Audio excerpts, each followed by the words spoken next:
Paglalako ng sampagita ang ginawang hanap buhay ng magkapatid na Benjo at Benoy. Yun na ang isa sa kinabubuhay nila mula nang mamatay ang kanilang ina.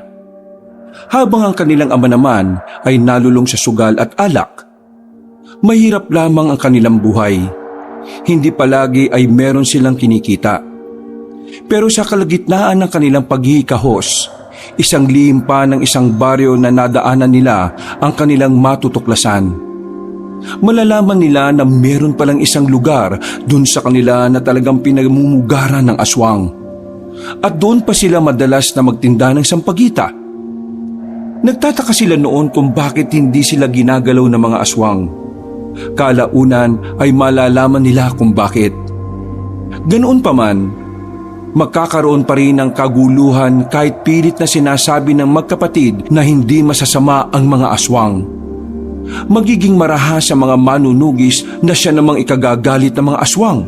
Hindi na mapipigilan ng magkapatid ang mangyayaring gulo. Bagay na magiging dahilan ng pagkawala ng maraming buhay. Ano nga kaya ang mangyayari sa kanilang lupang sinilangan? Dadanak nga ba ng dugo rito o maaari pa itong makuha sa mabuting usapan? Ano nga kaya ang magiging papel ng dalawang magkapatid para sa kapayapaan? Abangan ang mga kasagutan dito lang sa ating nag-iisang channel, ang numero 1 sa lahat, ang mga kwento ni Kabanong.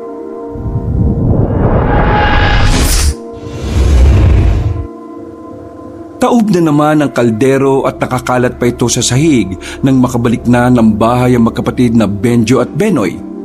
Pagdating nila sa loob ng bahay, nakita nila ang amang si Douglas na nakasimangot na naman. Himalang hindi ito nakainom. Pero base sa itsura ng mukha nito, mukhang natalo na naman ito sa sugal. Wala na naman kanin. Ano na naman bang ginawa yung dalawa, ha? Naglako kami ng sampagita, tay, at saka umextra sa kung ano-ano. Hindi ba ang sabi ko, tigilan nyo na yung ginagawa ninyo? May trabaho naman ako, Baka sabihin pa ng iba dyan, pinababaya ako kayo rito. Dumito kayo sa bahay para may mag-asikaso rito. Yun na lang ang magiging silbi nyo sa akin. Kasi tay, hindi naman araw-araw may kita kayo Kapag hindi kami nagtrabaho at kapag wala rin kayong kita, wala tayong kakaining 3. Abat, minamalit mo ba ang trabaho ko, Benjo? Hindi naman po sa ganun, tay. Sinasabi ko lang po yung totoong nangyayari. Kaya nga po kami nagtrabaho para kahit na papano nakakatulong kami sa gastusin. Ay tapos ano? Machichismis na naman ako sa labas na babaya akong magulang sa inyo. Totoo naman po Kasi kung hindi mo kami pinababayaan, hindi naman kami makakaisip na magtrabaho Mas marami ka bang sinasayang na pera sa sugal kaysa sa amin. Abat! Tama na po, tay. Huwag niyo na pong saktan ng kuya. Ang kapal ng mukha mo magsalita ng ganyan, Bakit? May alam ka ba sa lahat ng paghihirap ko? Anong pakialam mo kung nagsusugal ako? Pera niyo ba ginagamit ko? Oo, pera namin. Nung nakaraan, wala yung iniipon namin ni Benoy. Kinuha niyo para gawing pangsugal. Abat, tarantado ka! Ang lakas mo mambintang, Totoo naman Nakita ko yung pitaka namin nasa kwarto nyo. Kinuha nyo, pinangsugal nyo. Wala kayong awa sa amin. Pinaghirapan namin yun Ilang araw kami naglalakot tapos isusugal nyo lang. Anong klase nga kayo? Manahimik! Sige, saktan nyo ako. Saktan nyo kami. Susumbong na kita sa polis kapag ginawa mo yan. Wala ka nang magandang naidudulot sa amin magkapatid. Puro ka na lang sakit ng ulo. Mula nang nawala si nanay pinababayaan mo na kami. Nagkaganya ka na. Hindi lang naman ikaw ang nawalan Pareho lang naman tayo. Pero ang pagkakaiba lang natin, kaming dalawa ni Benoy, pinipilit namin magsumikap sa buhay. Kasi wala na kami maasahan sa inyo na dapat kayo ang unang taong masasandalan namin Kasi kayo na lang ang meron kami. Hindi nakapagsalita ang matandang si Douglas. Nung mga sandaling yon, hindi niya inakalang magkakaroon na ng lakas ng loob ang binatang si Benjo na pakawala ng mga salitang hindi niya magugustuhan. Kinuha na lamang nito ang kaldero sa lapag at padabog na binagsak sa lamesa. Mabuti ba magsaing na lang kayo? Lumabas ng bahay ang kanilang ama. Hindi na lamang yon sinundan ni Benjo kahit na gustong gusto niyang patulan ng ama. Bumuntong hininga na lamang ang binata at saka naupo sa gilid.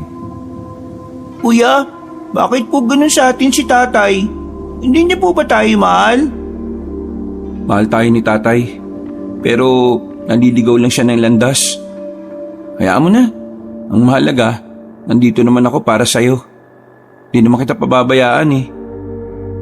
Kuya, gusto ko na po makita si nanay. Namimiss ko na siya eh.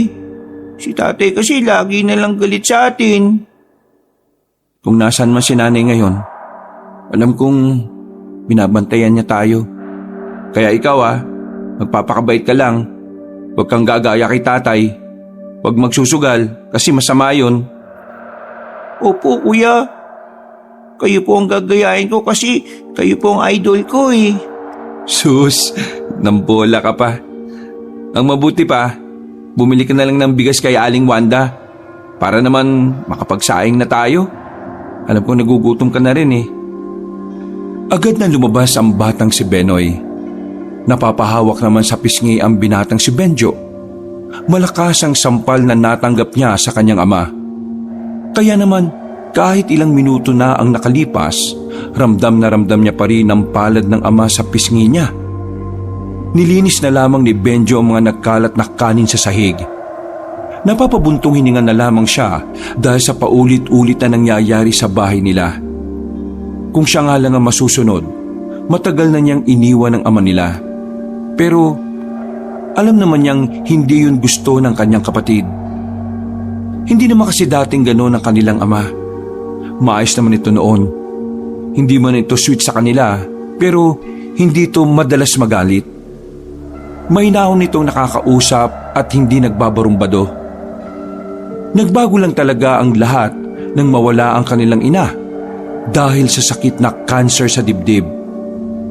Makalipas ang ilang sandali ay nakapagsaing na rin sila. Nailuto na rin ni Benjo ang mga natitirang ulam nila. Pagbalik ng kanilang ama, sabay-sabay na silang kumain.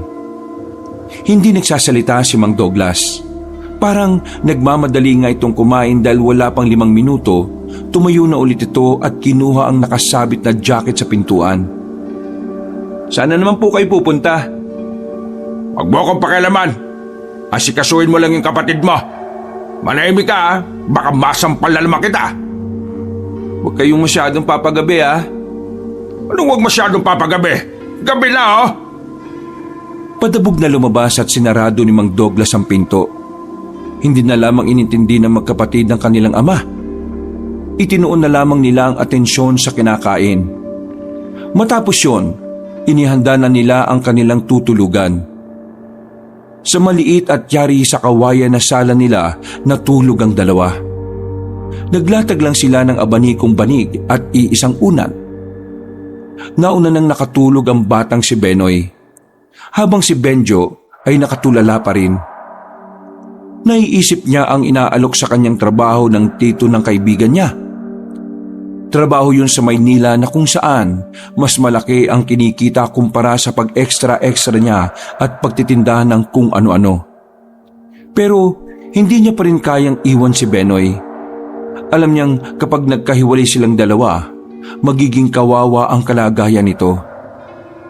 Umiling-iling na lamang ang binata at pilit na inaalis ang ideyang yun sa utak niya. Itutuon na lamang niya ang atensyon sa mga raket niya. Kahit na hindi naman kalakihan ng sahod, ang mahalaga naman sa kanya ay magkasama sila ng kapatid. Kinabukasan ay maagang nagising ang magkapatid para ihanda ang sampagita na galing kay Aling Wanda. Si Aling Wanda ang nagsusuplay sa kanila ng sampagita na araw-araw nilang inilalako sa kung saan-saan. Meron akong pinasobra dyan para naman kahit papaano malaki ang tubo ninyo. Maraming salamat po, Aling Wanda. Malaking tulong po sa amin yung magiging sobra kapag naubos na po ito. Idagdag nyo sa ipon ninyo.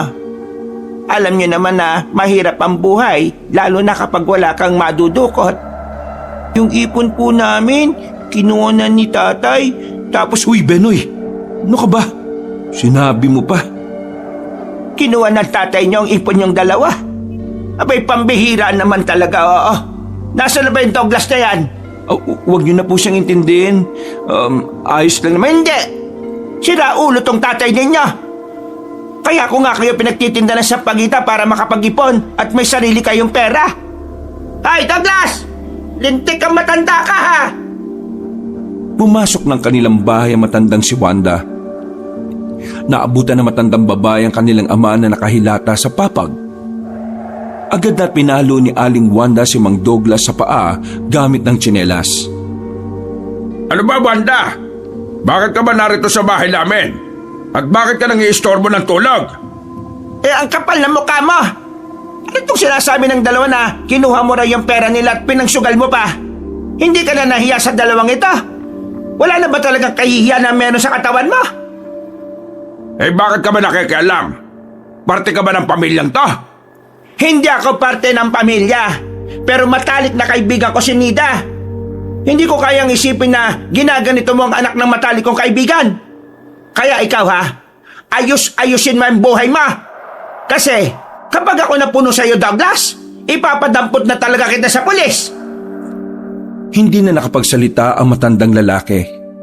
Naramdaman na kasi nitong tila seryoso si Aling Wanda sa sinasabi nito.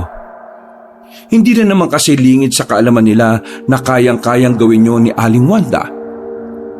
Marami kasi itong koneksyon sa kanilang lugar. Gawa nga ng anak nito ay pulis din sa bayan. Ibalik mo ang pera ng dalawang ito kasi kung hindi, ipapakulong kita sa kasong pagnanakaw. Naintindihan mo ba ako, Douglas? Oo na. Napakapakilamera mo talaga. Kung hindi kayang magsalita ng dalawang anak mo, ako magsasalita para sa kanila. Salamat ka na nga lang at nagmana sila sa nanay nila. Kung naging masama rin ang ugali nila katulad mo, baka pinabayaan ka na lang nilang mag-isa sa buhay. Wala nang salitang lumabas sa bibig ng matandang si Douglas. Tila nasampal ito na matatalim na salita ni Aling Wanda. Matapos ang pag-uusap na yon, umalis na rin ang magkapatid para simulan ang pagtitinda ng sampagita. Habang naglalakad, may nakasalpak pang lollipop sa bibig ng batang si Benoy. Kuya, marami kuya tayong mabibenta ngayon? Siguro naman marami-rami. Sa pagkakaalam ko kasi, besta na sa Barrio 3. Sa Barrio 3 tayo pupunta, kuya. Di ba sabi nila, sa Barrio 3 daw may nakikitang aswang? Napangiti si Benjo. Hindi niya kasi inaasahan na magagawa pang maalala ni Benoy ang bagay na yon. 3 taon na kasi ang lumipas mula nung kumalat sa baryong yon ang kwentong aswang. Pero wala namang naging matibay na ebidensya na meron ng aswang doon. Pero lahat naman ng tao sa kanila ay naniniwalang kasama pa rin ng tao ang mga aswang sa mundong ito. Uy, ano ka ba, Benoy? Matagal nang usapin yun, Pero wala namang napatunayan na meron ng aswang doon. Baka nagkamali lang sila. Pero naniniwala ko ba, kuya, sa aswang na totoo sila? Benoy, ang mga aswang, marami pa tayong hindi natutuklasan sa mundong ito Kaya tingin ko, hindi naman malabong totoo nga sila. Sa ngayon, hayaan mo na muna yun. Ang mahalaga ngayon maraming pasobrang sampagita si Aling Wanda. Maraming mapupunta sa atin. Ganado ang magkapatid ng mga sandaling yon. Pagdating nila sa Barrio 3, nakita nilang ang dami ng tao sa labas kahit na tanghali pa lang. Kaya naman, marami agad silang nabenta na sampagita. Halos kumalahati agad ang hawak-hawak nilang dalawa. Nang makaramdam ng gutom, umupo sila sa gilid. Sabay nilang kinain ang binigay sa kanilang puto ng nadaanan nilang bakuran. Anip, kuya. Buti dito ang daming mababait, no? Parang si Aling Wanda lang yata ang mabait nun sa atin, Marami rin namang mababait sa atin. Hindi lang talaga natin nakikita. Makalipas pa ang ilang oras ay naubos na rin ang kanilang mga paninda.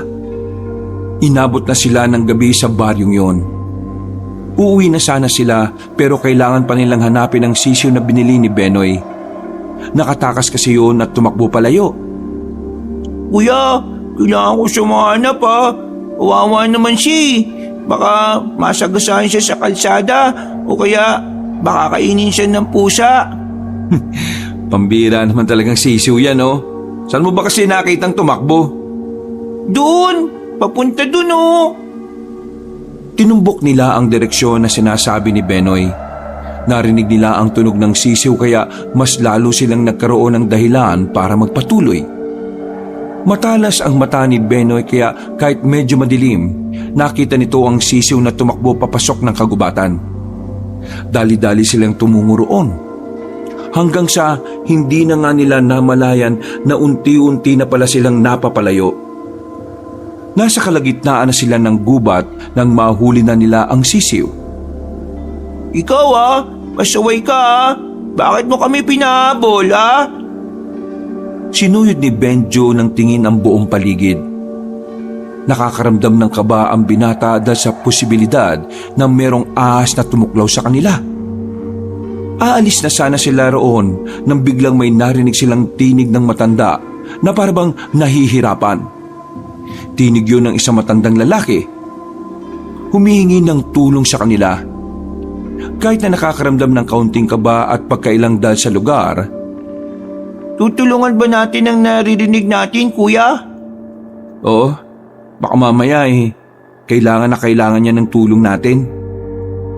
Hinanap nila kung saan nagmumula ang boses ng matandang lalaki. Kakalakad nila, nahanap nila ito sa likuran ng puno.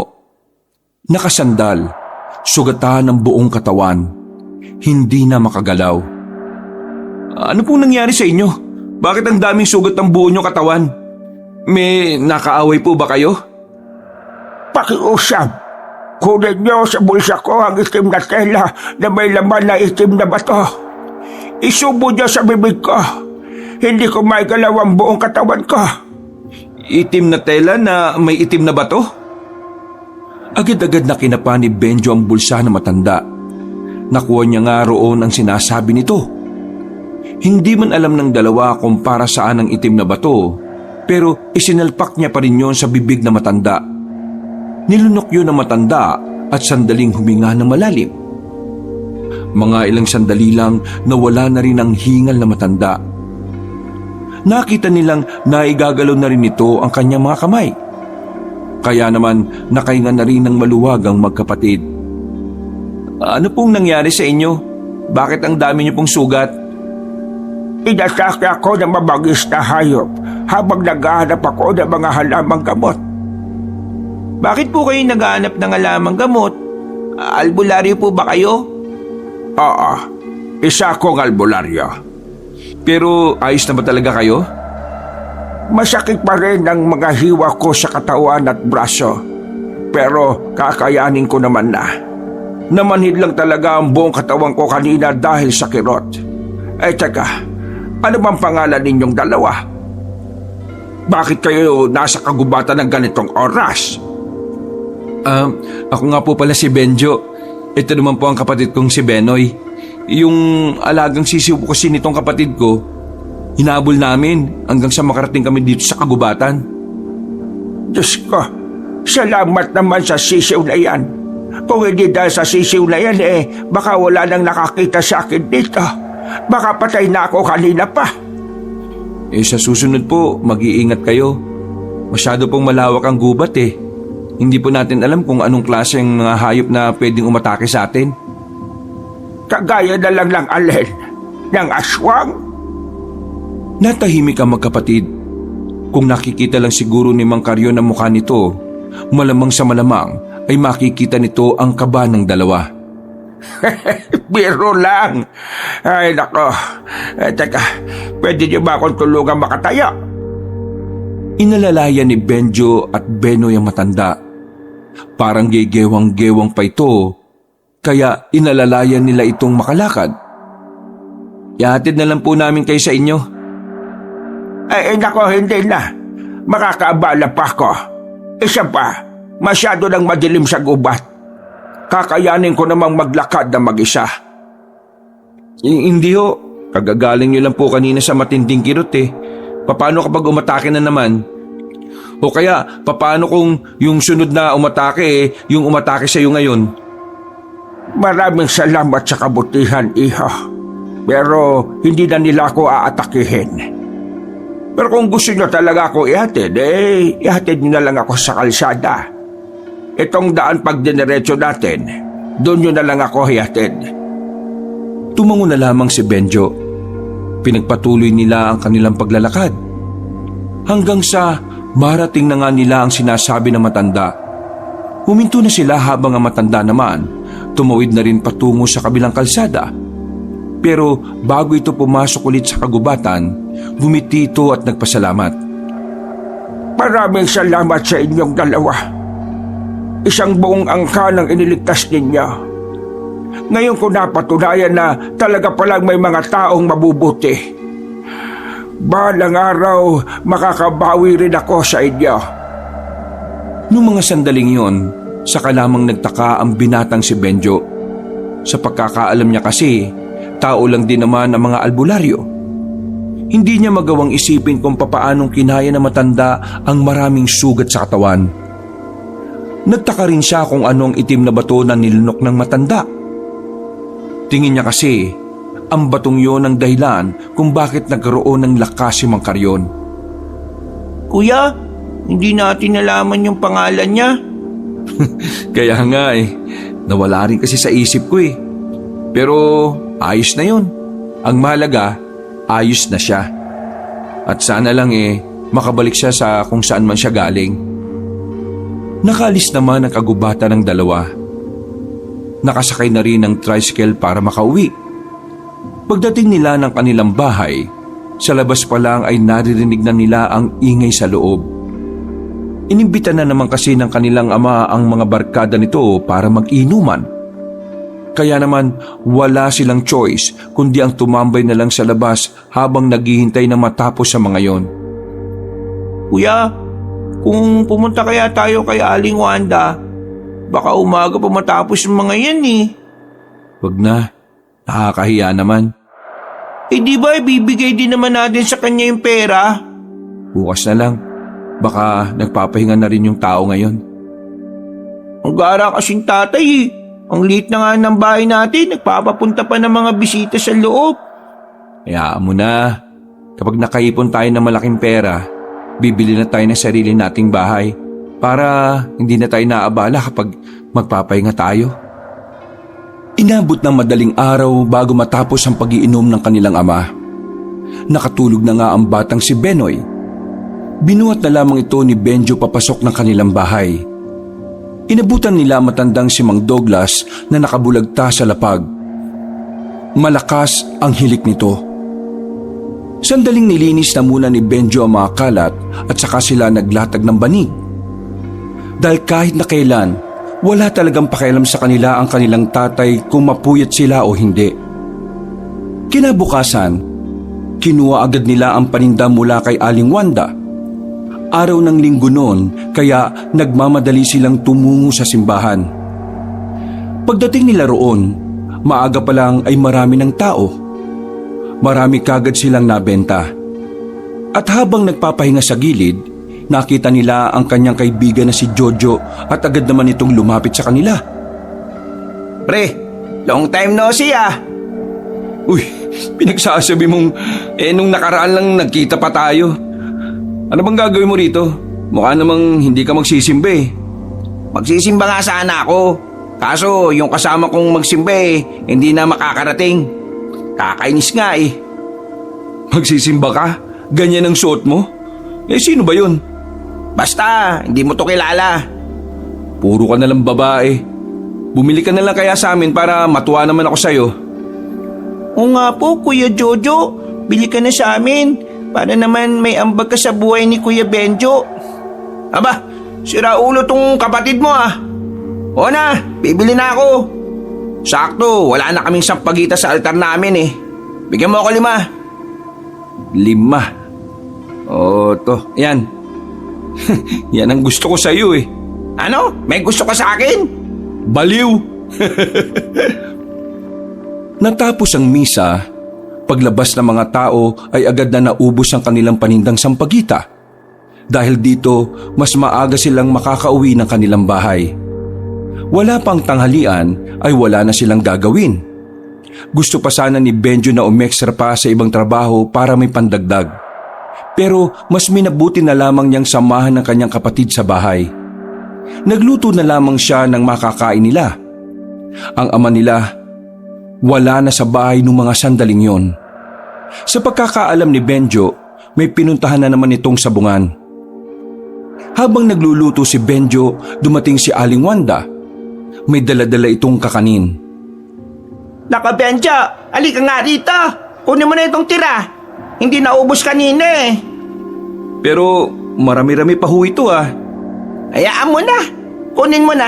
Pangmerienda nyo na lamang mamaya ng kapatid mo. Nako, maraming salamat po Aling Wanda. Napakabait niyo talaga sa amin lagi. Nako, wala ito. Nangako ko sa nanay nyo nung nabubuhay pa siya na kapag nawala siya, titingnan ko kayo palagi at siyempre, tutulungan ko na rin kayo. Ay, siya nga pala. Bago ko makalimutan, kunin mo ito. Dumukot ang matandang babae ng 2 rosaryo. Isang kulay itim at isang kulay puti. Binigay nito sa binata ang 2 yon. Maraming salamat po dito. Hindi lang yan basta rosaryo ha. Palagi niyong dadalhin at isusuot yan. Sabi ng napagbilhan ko niyan mabisang pangontra daw yan sa mga aswang. Sa narinig ni Benjo ay nagsalubong ang kilay niya. Medyo napaisip siya sa sinabi ni Aling Wanda. Nitong mga nakaraang sandali kasi, ilang beses na niyang narinig ang tungkol sa mga aswang. Ano po? Mga aswang po? Alam mo kasi, hindi ko alam kung totoo itong kumakaalat na chismis ha. Meron na raw kasing aswang dito sa atin. Lalaking aswang. Binata raw tapos gwapo. Tapos, nangunguha raw ng magagandang babae. Nung nakaraan kasi sa malayong baryo, meron daw kinuhang babae. Tapos, natagpuan na lang na patay na. Tuyot daw ang katawan. Nawala na ng dugo. Tapos, wala na rin daw ang laman loob. Aling Wanda, sigurado ba kayo sa sinasabi ninyo? Ano ka ba? Kasasabi ko lang. Chismis pa lang. Pero wala namang masama kung maniniwala. Para makapaghanda. Kaya nga ito binilhan ko kayo magkapatid ng pangontra. Kasi di ba lagi kayong umaalis. Kaya baka makatulong yan. Paano? Uwi muna ako sa amin. Baka hinihintay na ako ng mga alaga naming aso doon. Sige po, maraming salamat po ulit. Napatingin na lamang si Benjo sa 2 rosary. Napapatango na lamang at bahagyang napangiti. Natuwa siya dahil talagang naisip pa sila ng matandang babae. Samantala, sa kabilang banda ng kanyang utak, ay naiisip niya naman ang tungkol sa mga aswang. Nahihiwagaan na kasi siya kung ano ba talaga ang nangyayari sa lugar nila. Lumipas pa ang ilang araw. Palala na ng palala ang mga naririnig nilang kwento tungkol sa mga aswang. Kahit saan sila pumunta, ginagawang sentro ng usapan ang aswang. Pero ang iba naman ay ginagawa lang katatawanan. Ganun pa man, nakakaapekto pa rin yon sa mentalidad ni Benjo. Pakiramdam niya kasi ay talagang may basihan ng mga naririnig nilang kwento. Kung wag ka na lang kaya sumama muna sa pagtitinda ng sampagita ngayon. Bakit naman po? Natatakot ka ba sa mga kwentong aswang? Di ba, ikaw ang nagsabi sa akin na saka lang maniwala kapag nakita na mismo ng 2 nating mga mata? Hindi naman ako natatakot. Basta. Pero kung gusto mo sumama, di sumama ka na rin. Dakong 3:00 na ng hapon nang dumating na ang mga sampagita mula kay Aling Wanda. Masyado nang late pero ilalako pa rin nila yon dahil kailangan nila ng pera. May sakit kasi ang kanilang ama. Wala nang ibang bibili ng gamot para doon. Mag-4 na nang makalis sila ng baryo. Naglako-lako sila sa mga katabi nilang baryo. Matumal ang bentahan ng sampagita noong mga oras na yon. Kaya naman dakong 5:00 pa lang, pauwi na rin sila. Sa kagubatan na rin sila dumaan. Kuya, hindi yata itong dinaanan natin kanina. Naku, oo nga no. Saan ba tayo dumaan kanina? Nakakalimutan ko na. Wala kuya, mukhang naliligaw na yata tayo. Bale, huwag kang kabahan. Madali lang naman makakaalis dito. Ipinagpatuloy lang nila ang paglalakad hanggang sa meron na silang nakitang isang baryo. Nung una, mukha lang itong normal sa paningin nila. May mga kabahayan, may mga tao sa bawat bakuran, at medyo maingay rin naman at may mga ilan ding mga magugulo. Hindi to naiiba sa ibang baryo na napupuntahan nila. Dito, baka pwede tayo makapagtanong kung paano makakaalis dito. Pagpasok nila sa bungad, napatigil ang mga tao. Tumingin yun sa kanila ng seryoso. Nagtataka naman si Benjo kung bakit ganoon ang tingin sa kanila. Hindi naman masama ang pagkakatingin ng mga yon, pero tila merong sinasabi na hindi nila maintindihan. Kuya, tingnan mo sila oh. Bakit ganyan sila? Bigla na lang silang nananahimik. Pabayaan mo lang sila. Baka hindi sila sanay makakita ng mga gwapo. Pabiro na lamang na sinabi yun ni Benjo. Pero ang totoo, maging siya rin naman ay nahihiwagaan at nawiwirduhan na rin sa mga tao. Ganun pa man, nagbakasakali na lamang silang magbenta ng sampagita roon. Sampagita po kayo dyan, mura na lang po. Paubos na lang, bili po kayo sampagita. Napatigil sila sa paglalakad nang may tumawag sa kanilang matanda. Nilingon kagad nila ito. Tumambad sa kanila ang isang matandang lalaki. Hindi nila ito namukhaan pero parang pamilyar ang tinig nito sa kanila. Benjo! Benoy! Kung hindi ako nagkakamali, yun ang pangalan ninyo. Opo, kami nga po yun. Paano niyo po kami nakilala?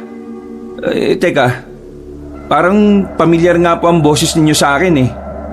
Kayo po ba yung... Ako nga matandang tinulugan nyo nung nakaraang gabi. Sabi na nga be. Pero kumusta po kayo? Kumusta po yung mga sugat nyo?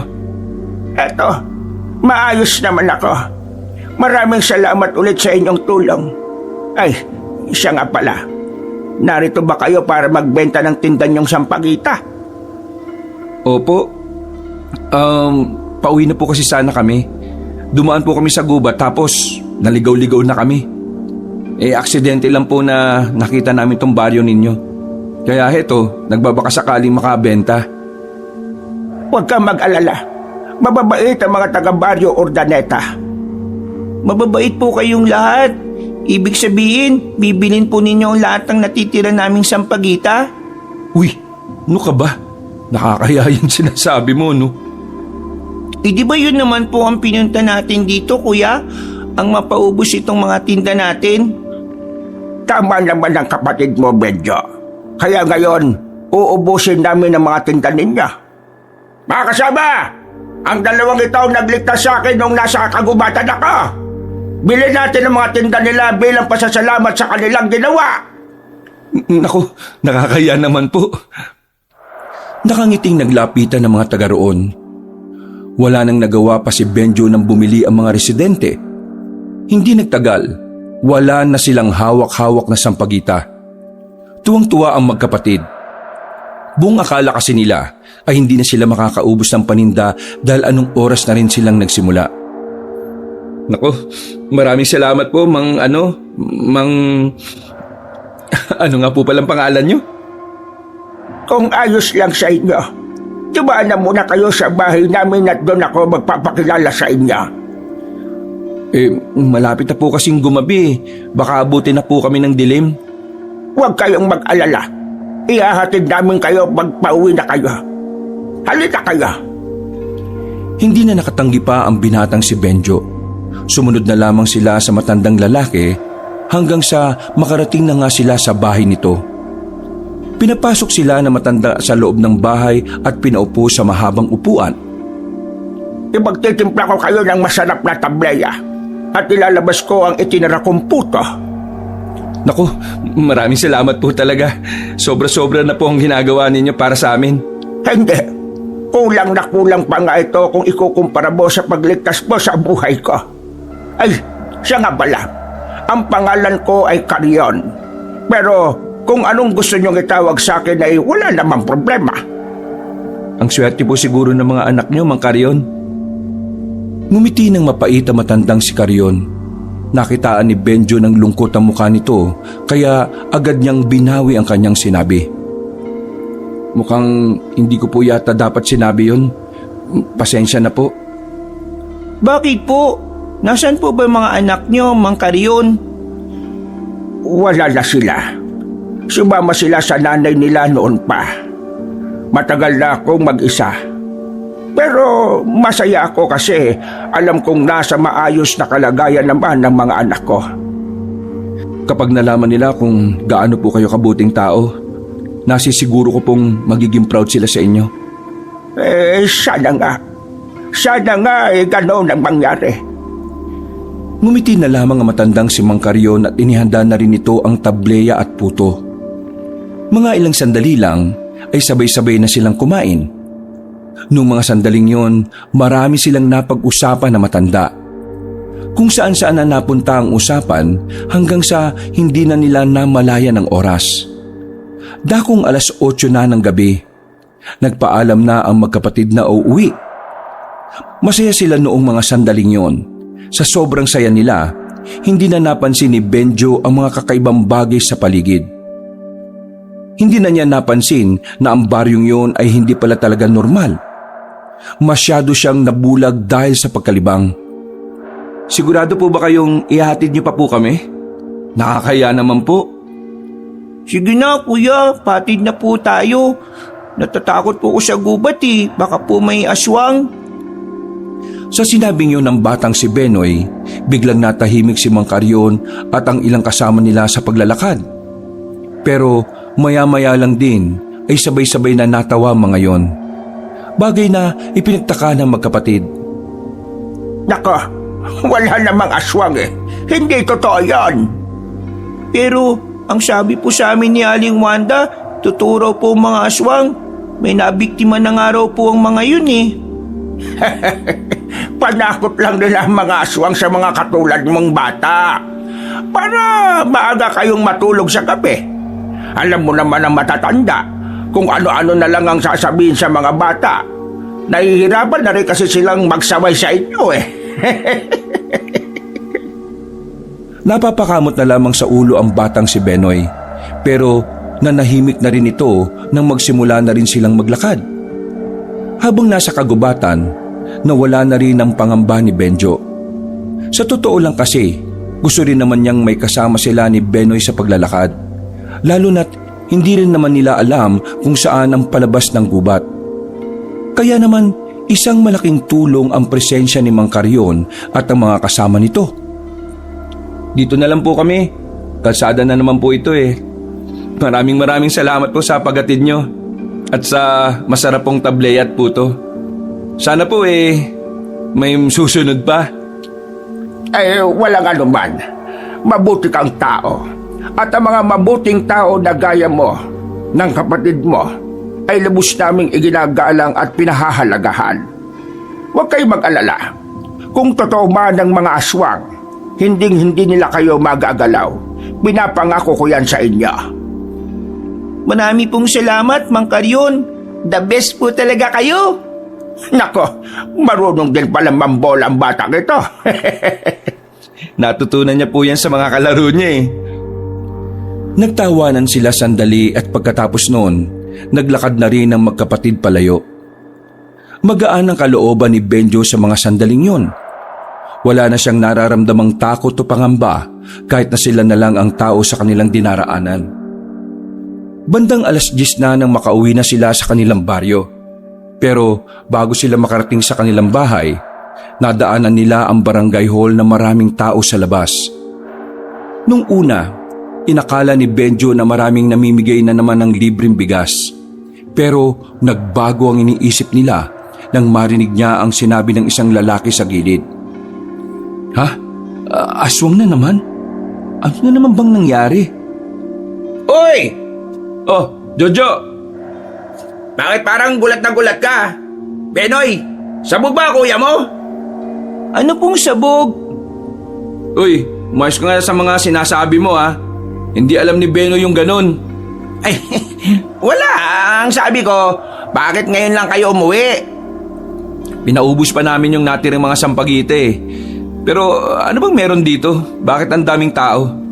Bigayan na naman ba ng bigas? Kanina kasi, may humingi ng tulong sa barangay. Isang babae. Yung asawa daw niya, hinila ng kung ano papunta sa madilim na parte ng daan. Tapos kanina, makalipas ang kalahating oras yung asawa niya lumabas ng gubat, duguan, laylay na yung isang kamay. Tapos, nakarating pa rito sa barangay. Ayun, nasa loob. Pero nakatakip na ng dahon ng saging. Namatay na eh. Ang dami na kasing duong nawala. Sabi nila, maraming sugat daw yung lalaki. Basta, palalaking hiwa, hindi normal.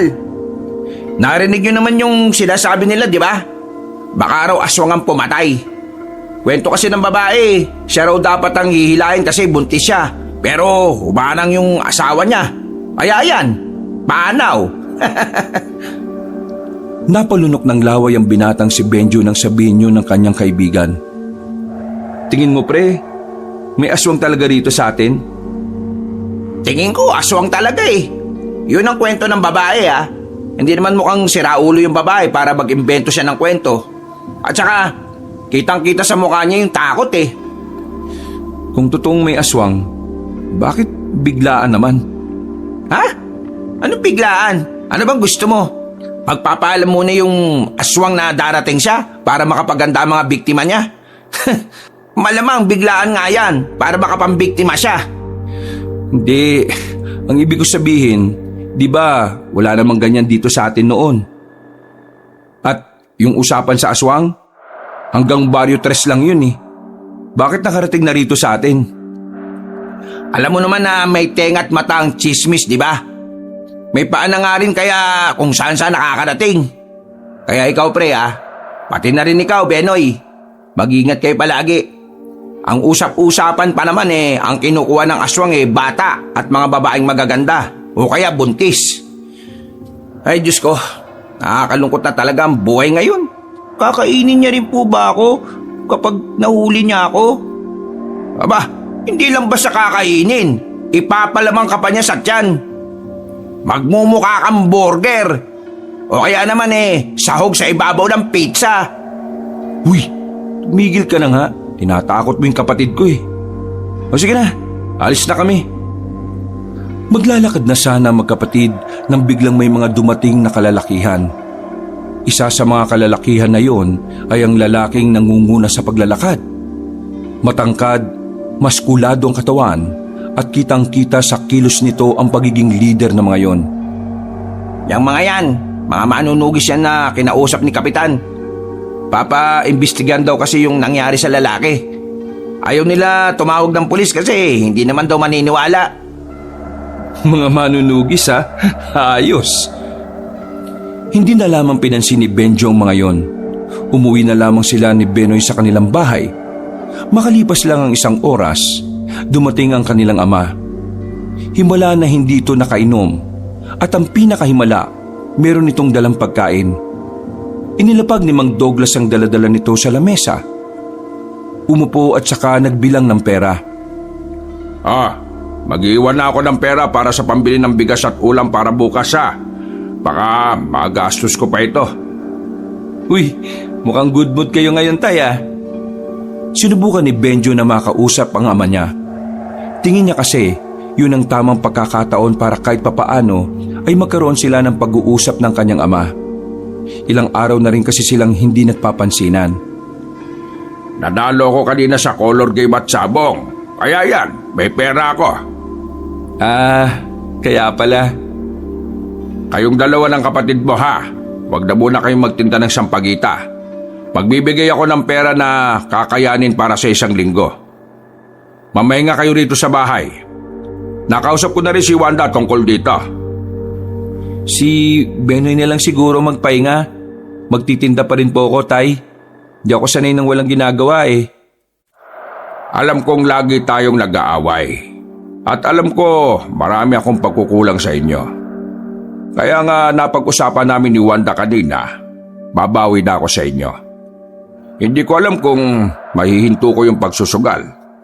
Pero ang pag-iinom, pwede pa. Kaya nga gusto ko magpahinga kayo. Ako na muna magtatrabaho. At saka, hindi ka ba nakikinig sa mga usap-usapan ngayon? Talamak ang aswang ngayon. Nung una, sa kabilang baryo. Ngayon, may nabiktima na rin dito sa atin. Kung gagala-gala pa kayo ng kapatid mo sa pagtitinda ng sampagita, baka mamaya kayo pa ang sunod na mabiktima. Tumayo ang matandang si Douglas. Naiilang naman si Benjo. Hindi kasi siya sanay na ganoon ang kanilang ama. Lagi kasing barumbado yun sa kanila. Palasigaw at palamura. Nananakit pa kung minsan. Pero ngayon, parang ibang Douglas ang kaharap niya. Naninibago ka ba? Masanay ka na kasi babawi talaga ako. Sa katunayan, itong bagong trabaho na papasukan ko, medyo okay din naman. Maayos ang sahod. Ang kaso, delikado. Delikado po? Ano po ba yan? Baka mamaya illegal po yan Papasok ako sa samahan ng mga manunugis. Yung kakilala ko, ipapasok ako ron. May sahod doon. May bayad ang serbisyo nila. Teka po. Yan ba yung mga dumating kanina sa barangay? Yung mga kumakalaban daw sa mga aswang? Yun nga. Sila nga. Doon ako sasali. Tay, wag na lang ho kayong sumali doon. Nakapagsabi na ako sa kanila Tsaka, gusto ko na rin namang makapatay ng aswang. Matagal na akong nahihiwagaan sa mga nilalang na yan Baka ho kasi mapahamak pa kayo dyan. Delikado ang mga aswang Kayo na rin ang nagsabi. Bakit? Nag-aalala ka ba sa akin? Malamang, tatay ka namin Kahit na hindi naging maganda ang trato mo sa amin, tatay ka pa rin namin. At kayo na lang ang meron kami. Isa pa, sabi niyo babawi kayo. Paano kung mamatay kayo dyan? Paano pa kayo makakabawi?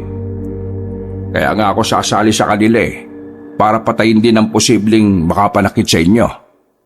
Hindi ko lang naman ito ginagawa para lang sa sahod Ginagawa ko rin ito para sa inyo ni Benoy.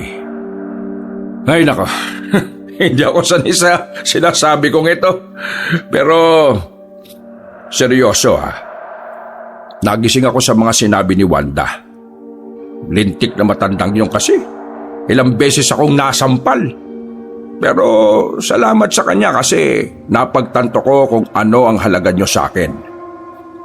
Napabuntong hininga na lamang si Benjo. Hindi niya alam kung matutuwa o mag-aalala ba siya. Hindi niya magawang matuwa kahit alam niyang magiging matino na rin ang kanyang ama. Kapag iniisip niyang malalagay sa alanganin ng buhay ni Mang Douglas, hindi niya maiwasang hindi mag-alala. Tila nabubura ang mga pangit na alaala niya sa ama. Napatingin na lamang silang dalawa sa batang si Benoy sa sahig.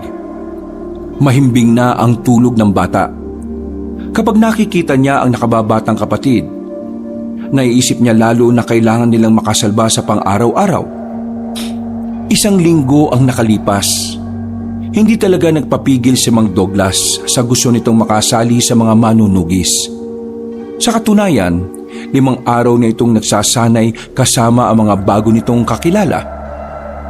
Kahit na ayaw ni Benjo, hinayaan na lang din niya ang ama.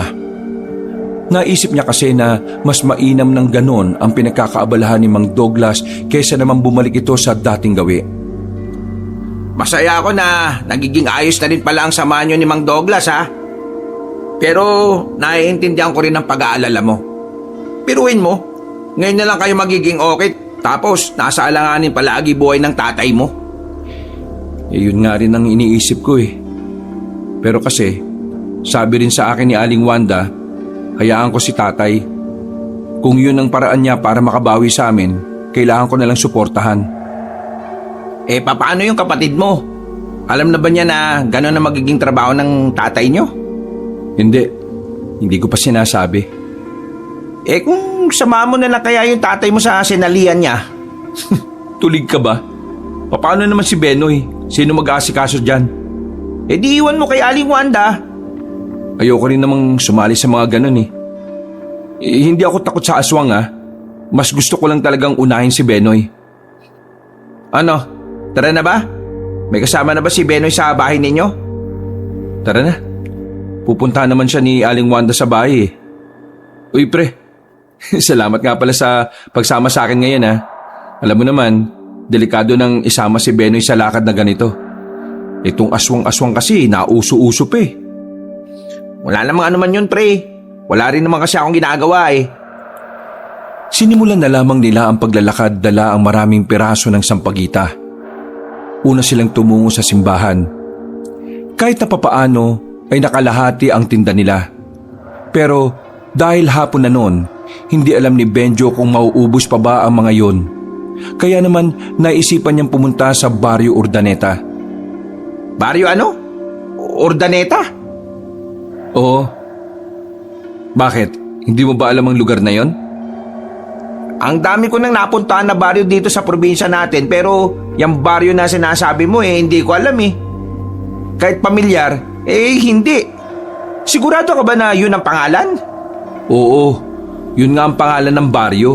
Bakit ba? Wala lang. Bago lang kasi sa pandinig ko eh. Pero wala ka na bang ibang alam na lugar na pagbebentahan yan? Wala na eh. Doon kasi sigurado mauubos to. Kilala ko mga taga ron eh. Kilala? Paano mo naman nakilala hindi ka naman taga ron? Basta, mahabang kwento. Nanahimik na rin si Jojo na makarating na sila sa kagubatan. Alas 5 pa lang naman noon kaya nakikita pa nila ang kanilang dinaraanan. Makalipas lang ang ilang minuto, nakita na rin nila ang baryo ng Urdaneta. Mabilis na naglakad si Benjo. Paglapit pa lang niya sa bungad, nakilala na siya ng ilang taong naroroon. Kumuhay pa nga sa kanila ang iba. Hindi pa man nagsasalita si Benjo, may mga bumili na sa kanila ng sampagita. Sa kanilang pagpapatuloy ng paglalakad, hindi pa sila nakakarating sa bahay na matandang si Carrion ay ubus na kagad ang sampagita. O, di ba? Sabi ko naman sa iyo eh. Oo nga eh. Okay ka rin ha. Para ka palang artista dito, no? Pero ano bang gagawin natin dito? Hindi pa ba tayo uuwi? Dadalawin ko lang yung kakilala ko matanda rito. Albularyo yun. Albularyo? Oo, bakit? Pwede natin siyang tanungin kung may alam siya sa mga aswang-aswang na yan. Baliw. Mukha kasing hindi siya naniniwala sa aswang eh. Ha? Albularyong hindi naniniwala sa aswang? O bakit? Meron nga pulis. Hindi naniniwala sa aswang eh. Ano naman ngayon kung may albularyong ganon? Timang, ang pulis maintindihan ko pa kung hindi siya naniniwala sa aswang. Iba ang linya ng trabaho nila eh. Pero ang albularyo, parang ang gulo lang na hindi siya naniniwala sa aswang. Trabaho nga ng mga albularyo na labanan ng mga masasamang elemento o nilalang eh. Tapos sasabihin mo, hindi siya naniniwala sa aswang? Ganun ba yun? Oo nga, gagi. Kapag albularyo ka, matik yan. Dapat naniniwala sa mga bagay na mahirap paniwalaan para sa ibang tao. Isa na riyan ay ang tungkol sa mga aswang. Dapat pinaniniwalaan niya yun. Napaisip ang binatang si Benjo sa sinabi ng kanyang kaibigan. Napagtanto niyang may punto naman talaga ang sinasabi ni Jojo sa kanya. Ngayon, bigla na lang din niyang naisip na bakit kailangan magsinungaling sa kanya na matandang si Carrion. Nang marating na nila ang bahay na matanda, pumasok sila agad at kinatok ang pintuan.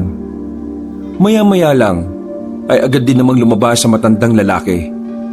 Napangiti agad ito nang makita si Benjo, pero nawala ang ngiti nang mapagtantong may kasama ang binata. Si Jojo nga po pala, kasama ko po. Kaibigan ko siya. Wala po si Benoy eh. Hindi ko na po muna pinasama. Nitong mga nakaraan kasi, mas lalong naging malala yung issue tungkol sa mga aswang. Ay, ganun ba? Ay, sige, pumasok na muna kayo. Ipagtitimpla ko kayo ng tableya. Habang naghihintay sila sa matanda, hindi mapakali ang mga mata ni Jojo. Tingin ito ng tingin sa kung saan-saan. Uy, mata mo. Para kang may gagawing masama ah. Nahihiwagaan ako sa bahay na to, pre. Hindi naman ganito mga bahay ng albularyo eh. Ha? Ano bang gusto mong bahay? Malaki? Hindi. Ang bahay kasi ng albularyo, maraming nakasabit na burloloy. Dito, wala naman akong nakikita eh. Tumigil ka na nga, nakakaya ka. Baka marinig ka pa ni Mang Karyon, isipin niya pinag-iisipan mo siya na masama. Nagkibit-balikat na lamang si Jojo. Maya-maya lang ay nakabalik na rin ang matandang lalaki. Nagkaroon sila ng kaunting pag-uusap. Nagkakwentuhan kung ano-anong pinagtawanan nila. Pakiramdam ni Benjo, matagalan niyang kakilala ang matanda. Nang matapos na ang kanilang pag-uusap, binigay na rin ni Benjo ang natitirang sampagita. Huwag niyo na po kaming ihatid. Mukhang kailangan niyo na pa pong magpahinga. Parang inaantok pa po kasi kayo eh. At saka, anong oras na rin naman po? Kaya nga eh, medyo masama rin kasi ang pakiramdam ko. Pasensya na kayo ha. Naku, pasensya na po kung naabala namin kayo. Hindi naman kayo nakaabala. Sa katunayan mas gumaan ang pakiramdam ko kasi meron akong nakausap. Pero, babawi na lang ako sa susunod. Mas dadamihan ko ang puto na kapares ng tableya. Sige po. O paano? Mauna na po kami. Maraming salamat po ulit ha. Huwag po kayong mag-alala. Kapag may oras ako, lagi po akong dadaan dito para kumustahin kayo. Nakangiting tumango na lamang ang matanda. Naglakad na rin ang magkaibigan at nang nasa kagubatan na sila, hindi pa rin talaga matahimik ang kalooban ni Jojo. Kanina pa nito iniipon ang lahat ng kanyang naiisip. Pre, malakas talaga ako tub ko na nagsisinungaling sa iyo yung matandang yun eh. Hindi siya albularyo, pre. Hoy, kanina ka pa makulit ha. Makinig ka kasi muna sa akin. Ano ba kasing pinupunto mo? Na hindi siya totoong albularyo. Ano ngayon kung hindi nga sa totoong albularyo? Sa parte pa lang na nagsisinungaling siya sa'yo, ibig sabihin lang nun, huwag kang magtiwala sa kanya. Hindi mo nga siya kilala. Malakas ang pakiramdam ko na matino naman siyang tao. Ano bang problema ron, pre? Gusto mo ba na marinig ang napansin ko habang naroroon kayo kanina? Ay nako, hindi ko pa pala tapos. Oy sige, ano ba yon? Nakita ko kanina yung ibabaw ng labi ng matanda. Patag siya, pre. Yung ibabaw ng labi niya, patag? Oo, patag. Ibig sabihin lang nun, aswang siya. Hindi na napigilan ni Benjo ang kanyang inis. Napatigil ito sa paglalakad. Habang tinatahak nila ang kagubatan, hindi na nito matiis sa mga pinagsasasabi ng kanyang kaibigan kontra kay Mang Karyon. Para kasi sa kanya, wala naman siyang nakikitang mali sa matanda. Aswang? Seryoso ka ba? Ang tanda na niya, pre, tapos aswang siya? Kung aswang siya, bakit mahal na mahal siya ng mga taga roon? Bakit? Naisip mo rin ba na baka mga taong naroon aswang din? Pambihira ka talaga oh. Pati ba naman yung ibang tao pagbibintangan mo pa? Hindi naman sa ganon, pre. Sinasabi ko lang naman sa iyo ang mga... Ha? Napatigil sila sa pag-uusap na makarinig sila ng mga kalusko sa paligid. Napalunok ng laway ang dalawa nang maisip nilang baka aswang ang nagmamasid sa kanila. Hindi na naiwasan ni Jojo na mapahawak sa braso ni Benjo.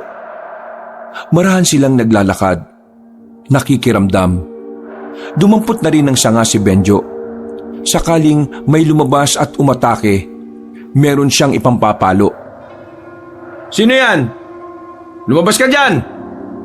Hindi kami nakikipagbiruan ha? Baka mamaya yung matanda yan, pre. Tumigil ka nga. Nakakainis ka na, pre ha? Bakit pa kasi ayaw mong makinig sa akin? Mas may alam ako sa iyo tungkol sa mga aswang. Mamaya kasi niyan eh. Uy! Sino bang nandyan ha? Napapatara silang dalawa na makarinig sila ng sunod-sunod na kaluskos. Ilang sandali pa, meron na silang naaaninag na imahe ng isang lalaki. Madilim sa kinilalagyan niya, kaya hindi nila agad makita. Ang alam lang nila, masama ang pakiramdam nila sa lalaking yon. Sino ka? Anong kailangan mo? Wala silang natanggap na tugon mula roon. Pero nagtayuan ang kanilang balahibo nang biglang umangil ang lalaki. Sa puntong ito, nakasiguro na silang ang kanilang kaharap ay isa nga talagang aswang. Aswang yan, pre. Pero hindi siya yung matanda. Eh di ngayon alam mo nang hindi aswang si Mang Karyon.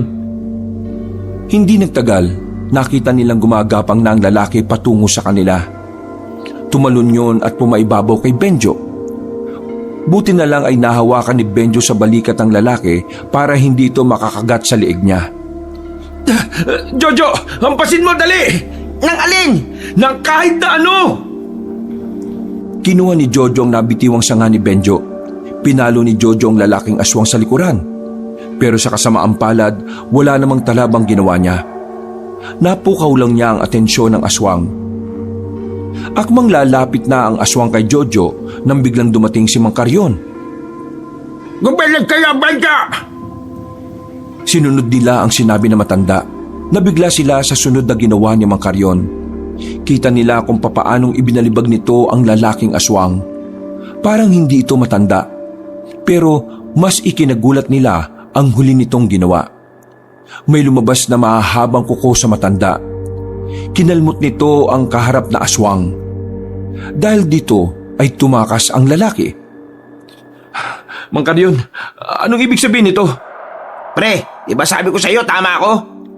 Huwag kayong matakot. Ipapaliwanag ko sa inyo ang lahat. Halika kayo, sumunod kayo sa akin. Naglakad ang matandang lalaki. Nakarating sila sa ilog. Umupo ang matanda sa malaking bato. Umupo rin naman ang magkaibigan sa isa pang bato na kaharap lang din naman ito. Pre, tama pa ba na sumusunod tayo dito? Eh, aswang nga yan. Kailangan kong marinig ang paliwanag niya. Mang Karyon, bakit kayo nagsinungaling sa akin? Huminga ng malalim ang matandang aswang. Mararamdaman sa kilos nito ang hiya. Pero napilitan na lamang din itong ipaliwanag sa kanila ang katotohanan. Totoo na isa akong aswang. Kami, lahat ng taga-Ordaneta. Pero hindi kami ang aswang na dapat niyong katakutan. Namumuhay kami ng payapa. Parang pamumuhay ng isang karaniwang tao na gaya ninyo. Inilim ko sa iyo ang tungkol sa pagiging aswang namin dahil natakot ako na kapag nalaman mo isumbong mo kami sa mga tao. Na baka kapag nalaman mo, magugulo ang pamumuhay namin. Pasensya ka na kung naisip ko ito sa iyo. Pero pinoprotektahan ko lang ang mga kasamahan ko. Sinasabi niyong may aswang na mababait? At kayo yun? Oo. Kami ang mabubuting aswang. Pero kung may mabuti, meron ding masama. Yun ang aswang na nakalabang ko kanina. Yun din ang aswang na muntikan ng makapatay sa akin nung unang pagkakataon na nagkita tayo, Benjo. Pilit namin pinupuksa ang mga kagaya naming aswang ngunit masasama. Kasi ang layunin namin, mabago ang pananaw ng mga tao sa mga aswang. Gusto naming iparating na kaya rin naming mamuhay ng hindi nagiging banta sa buhay ng mga tao. Na kaya naming maging kagaya ninyo. Yung mga pumapatay na aswang, sila ba yung sinasabi niyang masasama? Sila nga. Sinasadya nila ang mga ganong gawain para kaming mga nananahimik ay maging masama rin sa paningin ng mga manunugis. Hindi ako makapaniwala. May mga aswang palang hindi nananakit ng tao. Ang pagkakaalam ko kasi, likas na masama ang mga aswang eh. Hindi totoo yan. Yan lang kasi ang nakasanayan ninyo. Dahil yan ang itinatak sa inyo ng mga matatanda. Pero may mga damdamin din kami. Gaya niyong mga tao. Kaya kung kaya ninyong maging mabuti, kaya rin namin. Parang tao rin kami. Ang tao, may mga mabubuti at may mga masasama rin. Pero, Mang Karyon, ano pong magagawa niyo sa mga aswang na masasama? Unti-unti na nilang ginugulo mga tao. At habang ginagawa nila yon, mas lalong nagiging mainit ang mga aswang sa mga manunugis. Inaalala ko lang po, paano kapag natuklasan nila ang lugar na ito?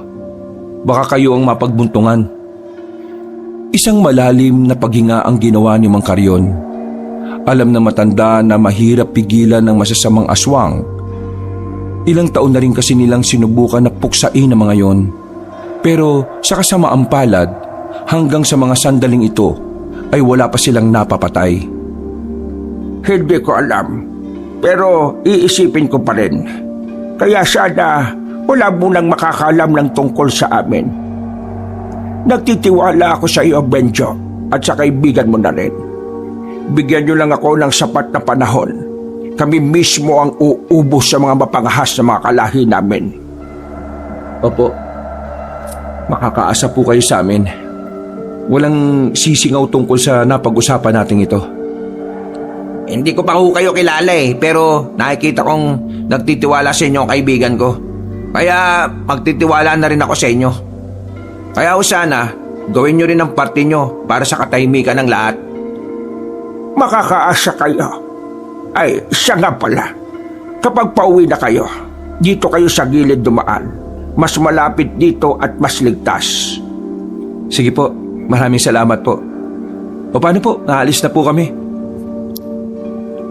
Nagmamadaling naglakad ang magkaibigan.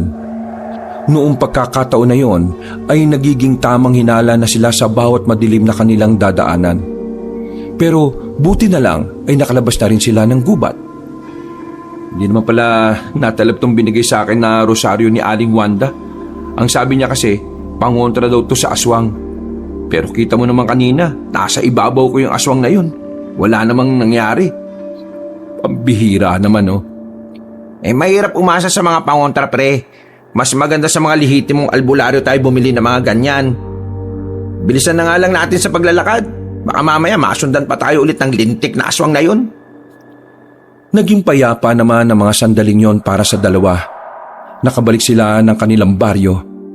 Kakaiba ang gabing yon para kay Benjo. Kakaiba ang katahimikan na nararamdaman niya. O paano, pre? Punta muna ako sa amin, ha? Pre, sobrang maraming salamat talaga ah. Yung napag-usapan natin ah, atin-atin na lang muna. O, pre, makakaasa ka sa akin. Tinapik na lamang ni Benjo sa balikat ang kanyang kaibigan. Naghiwalay na rin sila sa kanto. Habang naglalakad si Benjo patungo sa kanilang bahay, natanaw niya ang grupo ng mga lalaking paparating. Mga nakaitim. Sa pagkakaalam niya, yun ang mga manunugis na rumuronda lagi sa kanilang lugar. Bigla itong tumigil sa harapan niya. Nakatingin yun lahat sa kanya na parabang meron siyang nagawang masama. Bakit? Anong meron? Magandang gabi. Ako si Donnie, ang pinuno ng mga manunugis. Ginagawa namin to sa lahat kaya sana hayaan mo kaming gawin din sa iyo. Ang alin ba? Kailangan namin malaman kung aswang ka o hindi. Hindi ako aswang. Taga rito ako. Anak ako ng isa sa membro ninyo, si Douglas. Anak ka ni Mang Douglas? Oo, kaya malabong aswang ako. Pero kailangan ka pa rin naming idaan sa mabilisang pagsusuri. Sige na, suriin niyo ang katawan niya. Teka, sandali lang. Ano bang ginagawa niyo? Walang nagawa ang binatang si Benjo nang lapitan na siya ng dalawang lalaki. May kung anong hinahanap sa katawan niya. Nang walang makita ang mga yon, ay saka ito naglayuan. Si Donnie naman ang lumapit sa kanya at inamoy siya. Hindi nga ako aswang. Ang kulit niyo naman. Hindi ka nga aswang. Pero nagtataka ako, bakit amoy aswang ka? Ha? Ako? Amoy aswang? Saan ka ba galing? Nagbenta ako ng sampagita sa mga baryo. Iba't ibang tao nakaharap ko. Malay ko ba kung sino sa kanilang aswang? Teka nga, bakit ba kailangan kong magpaliwanag sa'yo? Gusto lang namin makasiguro na hindi ka aswang o wala kang ugnayan sa isang aswang. Kasi lahat ng aswang na mabubuko namin, on the spot, pinapatay ko. Mas mabuti naman at hindi ka aswang. Malabo ngang maging aswang ako. Nga hindi nga ako naniniwala sa aswang na yan eh. Nitong nakaraan lang ako nakumbinse. Kapag meron kang nakitang aswang o meron kang kilala na kahinahinala, ipagbigay alam mo kagad sa akin. O kaya naman sa ama mo. Kailangan namin silang tugisin para sa kaligtasan nating lahat. Tumango na lamang si Benjo. Naglakad na rin paalis ang mga yon. Medyo kinabahan siya noong mga sandaling yon. Hirap pa rin siyang huminga kahit na mag-isa na lang siyang nakatayo doon. Akala niya ay mabubuko na ng mga manunugis ang tinatago nilang sikreto. Ay nako, nakakaba naman yung mga taong yun, no? Mukha pa lang ng Donnie na yun, parang brutal na eh. Sana lang talaga hindi nila madiskubre yung baryo ni Mang Carrion. Nang umuwi siya sa bahay nila, naabutan niya si Benoy at Mang Douglas na kumakain na. Ah, saktong dating mo. Kumain ka na ba? Naubos mo ba lahat ng sampagita, kuya? Gabi ka na naman nakauwi eh. Hapon na kasi ako naglako eh, pero mabuti na lang, naubos ko rin naman yung mga sampagita. Binenta niyo ba si Mang Carrion? Hindi agad nakapagsalita si Benjo. Kinabahan siya sa sinabi ni Benoy. Alam niyang maaaring maginala si Mang Douglas tungkol sa mga inililihim niya. Pagtingin niya sa kanilang ama, napansin ni Benjo na parang nagtataka rin si Mang Douglas. Kuya, bakit hindi ka makapagsalita? Hindi mo ba binenta ng sapagita si Mang Carrion? Sino ba yung sinasabi ng kapatid mong Mang Carrion? Si Mang Carrion? Siya po yung... Nakilala po namin siya sa gubat. Tinulungan namin makauwi kasi naligaw. Mahilig din bumili ng sampagita. Pasimpleng sinenyasan ni Benjo ang kanyang kapatid. Buti na lang ay madaling nakapikap ang bata. Pagkatapos ng hapunang yon, naisipan na lang din ni Benjo na magpahinga. Habang nakahiga, bigla na lamang silang nakarinig ng mga sigawan sa labas. Maging ang matandang si Douglas ay napabangon at napatakbo sa labas. Tay, anong nangyayari? Mukhang may aswang na naman siguro. Dito lang kayo. Bantayan mo kapatid mo. Kinuha ni Mang Douglas ang itak nito na nakasabit sa likuran ng pintuan. Habang si Benjo naman, kating-kati ang paa na sumunod. Ang kaso nga lang, hindi niya maiwan ang natutulog niyang kapatid. Kinakabahan siya. Pakiramdam niya may masasamang mangyayari. Nakakainis. Baka mamaya mapano pa yung si tatay. Palakad-lakad siya sa bakuran nila. Mabuti na lang at biglang dumating ang binatang si Jojo. Tarantang-taranta ito. Kitang-kita sa mukha nito ang takot at pangamba. Pre! Pre! Pre! Oh, buti sakto dating mo. Pre! Yung mga aswang, umatake sa bilyaran. Yung tatay mo nandun. Alam ko, kaya nga salamat nandito ka na eh. Pre, bantayan mo muna si Benoy ha. Nandun siya sa loob, bilis! Uy! Pambira ka! Teka lang! Agad na tumakbo paalis ang lalaking si Benjo. Wala siyang dala na kahit na ano. Basta ang tanging tumatakbo na lamang sa kanyang utak ay ang masundan ng kanyang ama. Dahil sa kanyang mabilis na pagtakbo, agad niyang narating ang bilyaran. Wala nang katao-tao ron. Nakita na lang niyang may isang lalaking nakabulagtaron at umaagos ang dugo nito mula sa leeg. Sinuyod niya ng tingin ang buong paligid. Hindi niya nakita si Mang Douglas. Pero sa mga sandaling ito, dinig na niya ang mga tunog na nagmumula sa mga aswang. Ang bihira naman talaga oh. Ngayon pa talaga hindi mahagilap. Sinubukan ni Benjo na mas lumapit doon. Pagtingin niya sa gilid ng bilyaran, naroon ang kanyang ama kasama ang dalawang lalaki. Oh, bakit nandito ka? Ang sabi ko, bantayan mo si Benoy ah. Mabilis na lumapit ang binata. Pero bago pa man siya makarating sa kanyang ama, bigla na lamang may sumulpot na aswang sa itaas ng bubong. Tumalon yon patungo sa kanya. Nahawakan siya nito sa balikat, kaya pumaibabaw ito sa kanya. Buwisit kang aswang ka! Hindi nagdalawang isip ang matandang si Douglas na tagain ng aswang sa likod.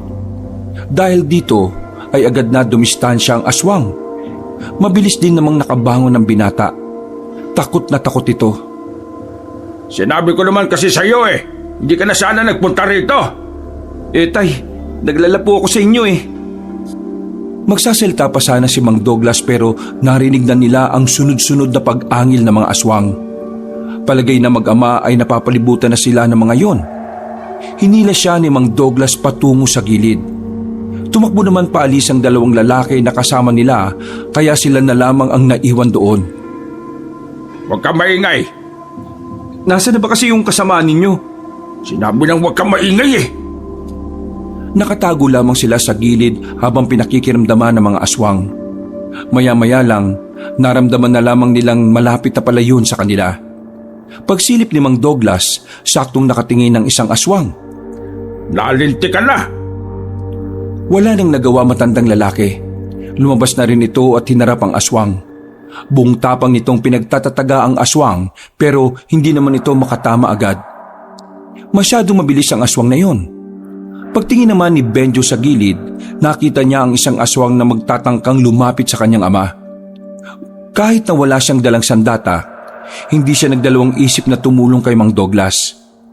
Mabilis siyang tumakbo patungo roon. Nagawa niyang banggain ng aswang na sana ay aatake sa likuran ng ama niya. Napailalim sa kanya ang aswang at sinamantalanan niya ang pagkakataon. Pinagsasasapak niya yun sa muka hanggang sa mawalan na ito ng malay. Ilang sandali lang, nakita na lamang nila na may ibang aswang pang nagdatingan. Nagdikit na ang mag-ama.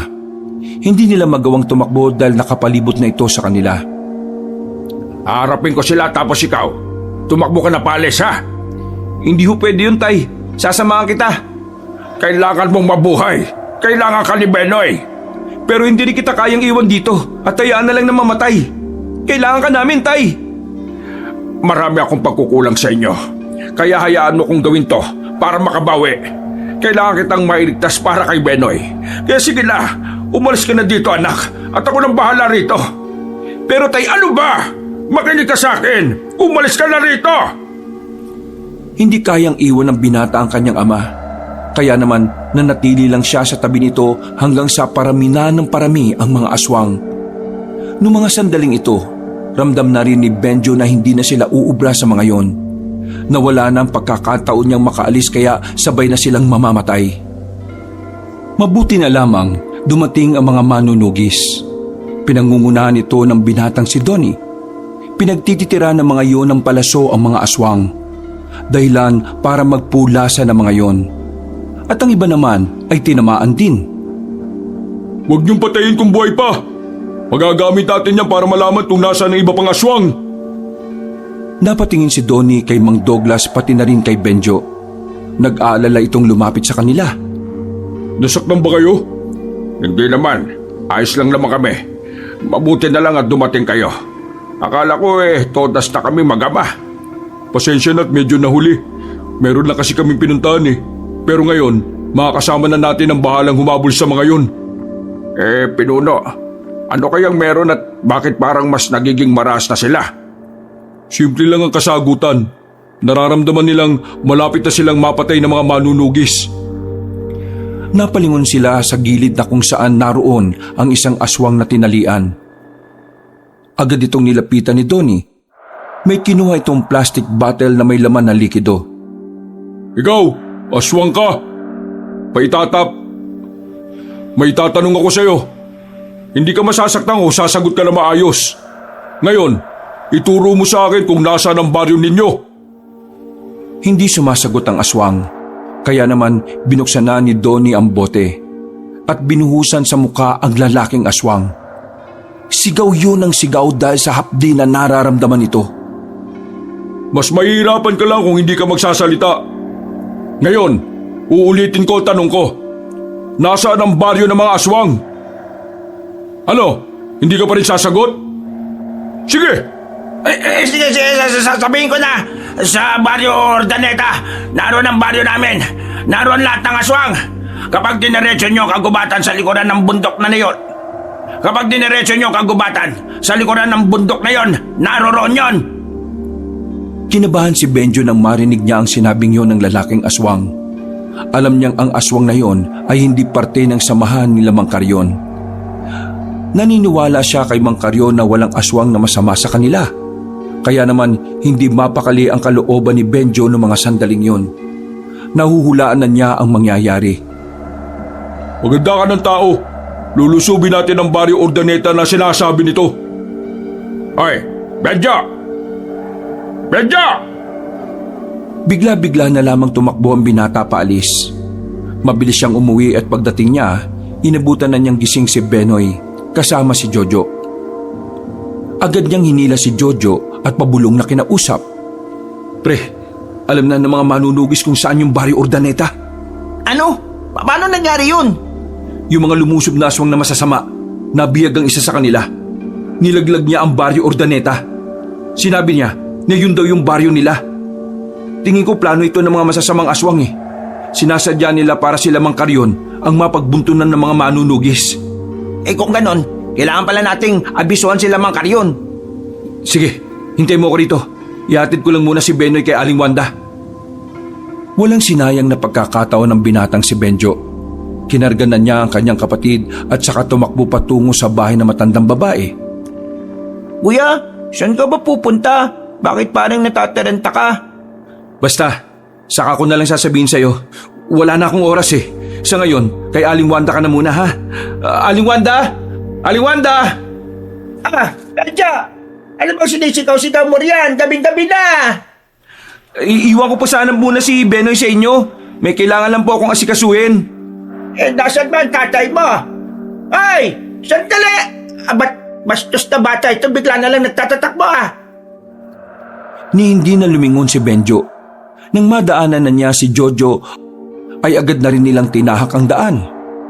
Kailangan nilang magmadali.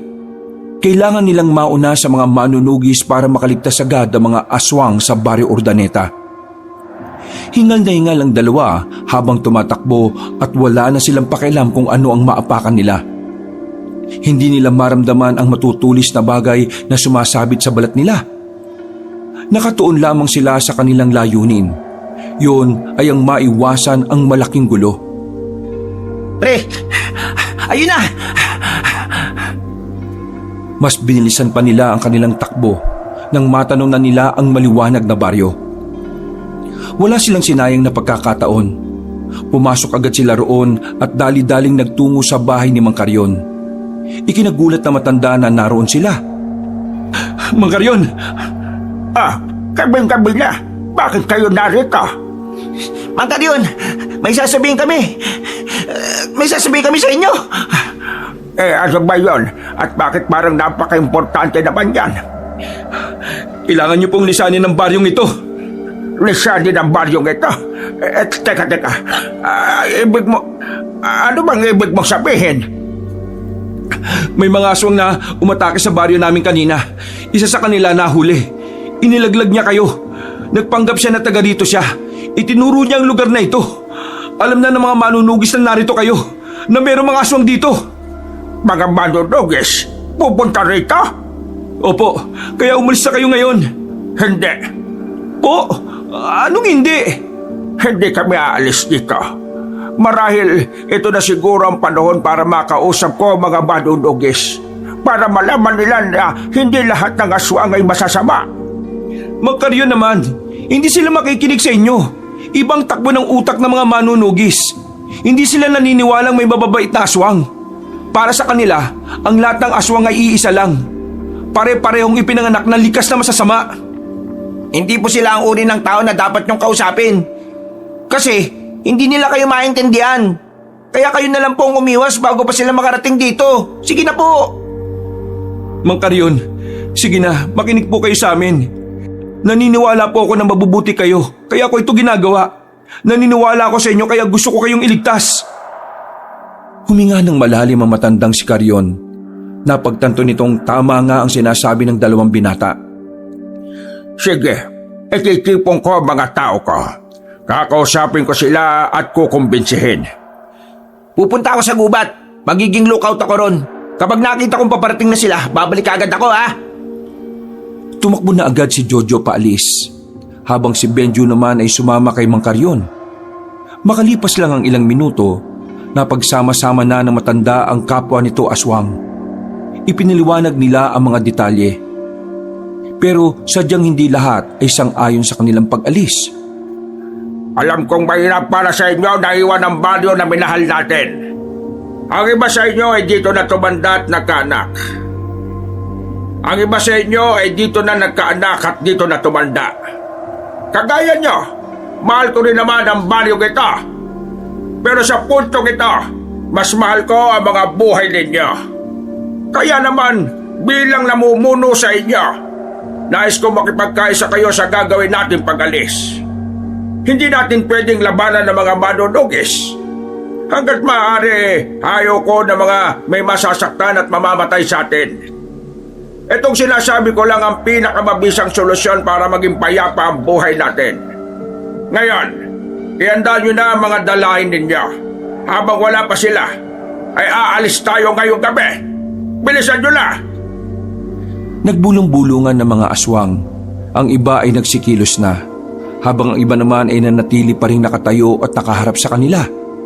May ilan na nagsasabing mas mainam ng lumaban at mamatay kaysa lisanin ng Baryo Urdaneta.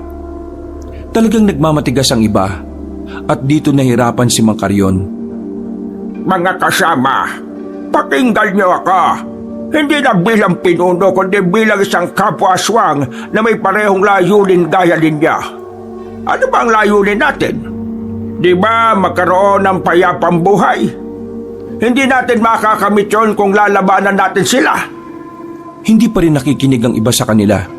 Kahit anong paliwanag ni Mang Carrion, ayaw pa rin nilang umalis. Tumagal na sila ng halos 15 minutong pakikipag-usap para lang kumbinsihin ang iba. Pero maya-maya lang, tumatakbong bumalik si Jojo sa kanila. Oh, bakit ba hindi pa kayo nakakalis? Paparating na sila. Papunta na sila rito. Mga kasama, kailangan na natin lisanin ang baryong ito. Nandiyan na ang mga manunugis. Bilisan na po ninyo. Mang Carrion, natatanong ko na yung liwanag nila. Nakikiusap naman ako sa inyo. Sige na, sumama na kayo sa amin. Huwag na natin kalabanin ng mga manunugis. Pero kahit hanggang sa mga sandaling yon, hindi pa rin talaga nakikinig ang mga kasamahan ni Mang Carrion. Wala na silang nagawa ng tuluyan ng makalapit ang mga manunugis sa Baryo Urdanete. Sa puntong ito, nagkaharap-harap na silang lahat. Nagtataka ang mga manunugis kung ano ang ginagawa ni Benjo at Jojo. Maging ang ama rin ni Benjo na hindi niya alam ay sumama pala. Pagtingin ni Benjo sa mga kapwa-aswang ni Mang Carrion, nakita niyang masama ang tingin ng mga yon sa manunugis. Maintindihan kung bakit narito ang anak mo, Mang Douglas. Pero base sa pagkakaunawa ko mukhang kilala niya ang matandang ito. Ngayon, sabihin mo sa amin kung anong ginagawa mo rito. Benjo, bakit ka nandito? Hindi mo ba alam na mga aswang ang mga iyang nasa harapan mo? Tay, kaya ako nandito kasi alam kong aswang sila. Ha? Ano ang pinagsasabi mo? Makinig kayo. Ako na ang magsasalita para sa kanila. Sandali. Magsasalita para sa mga aswang na yan?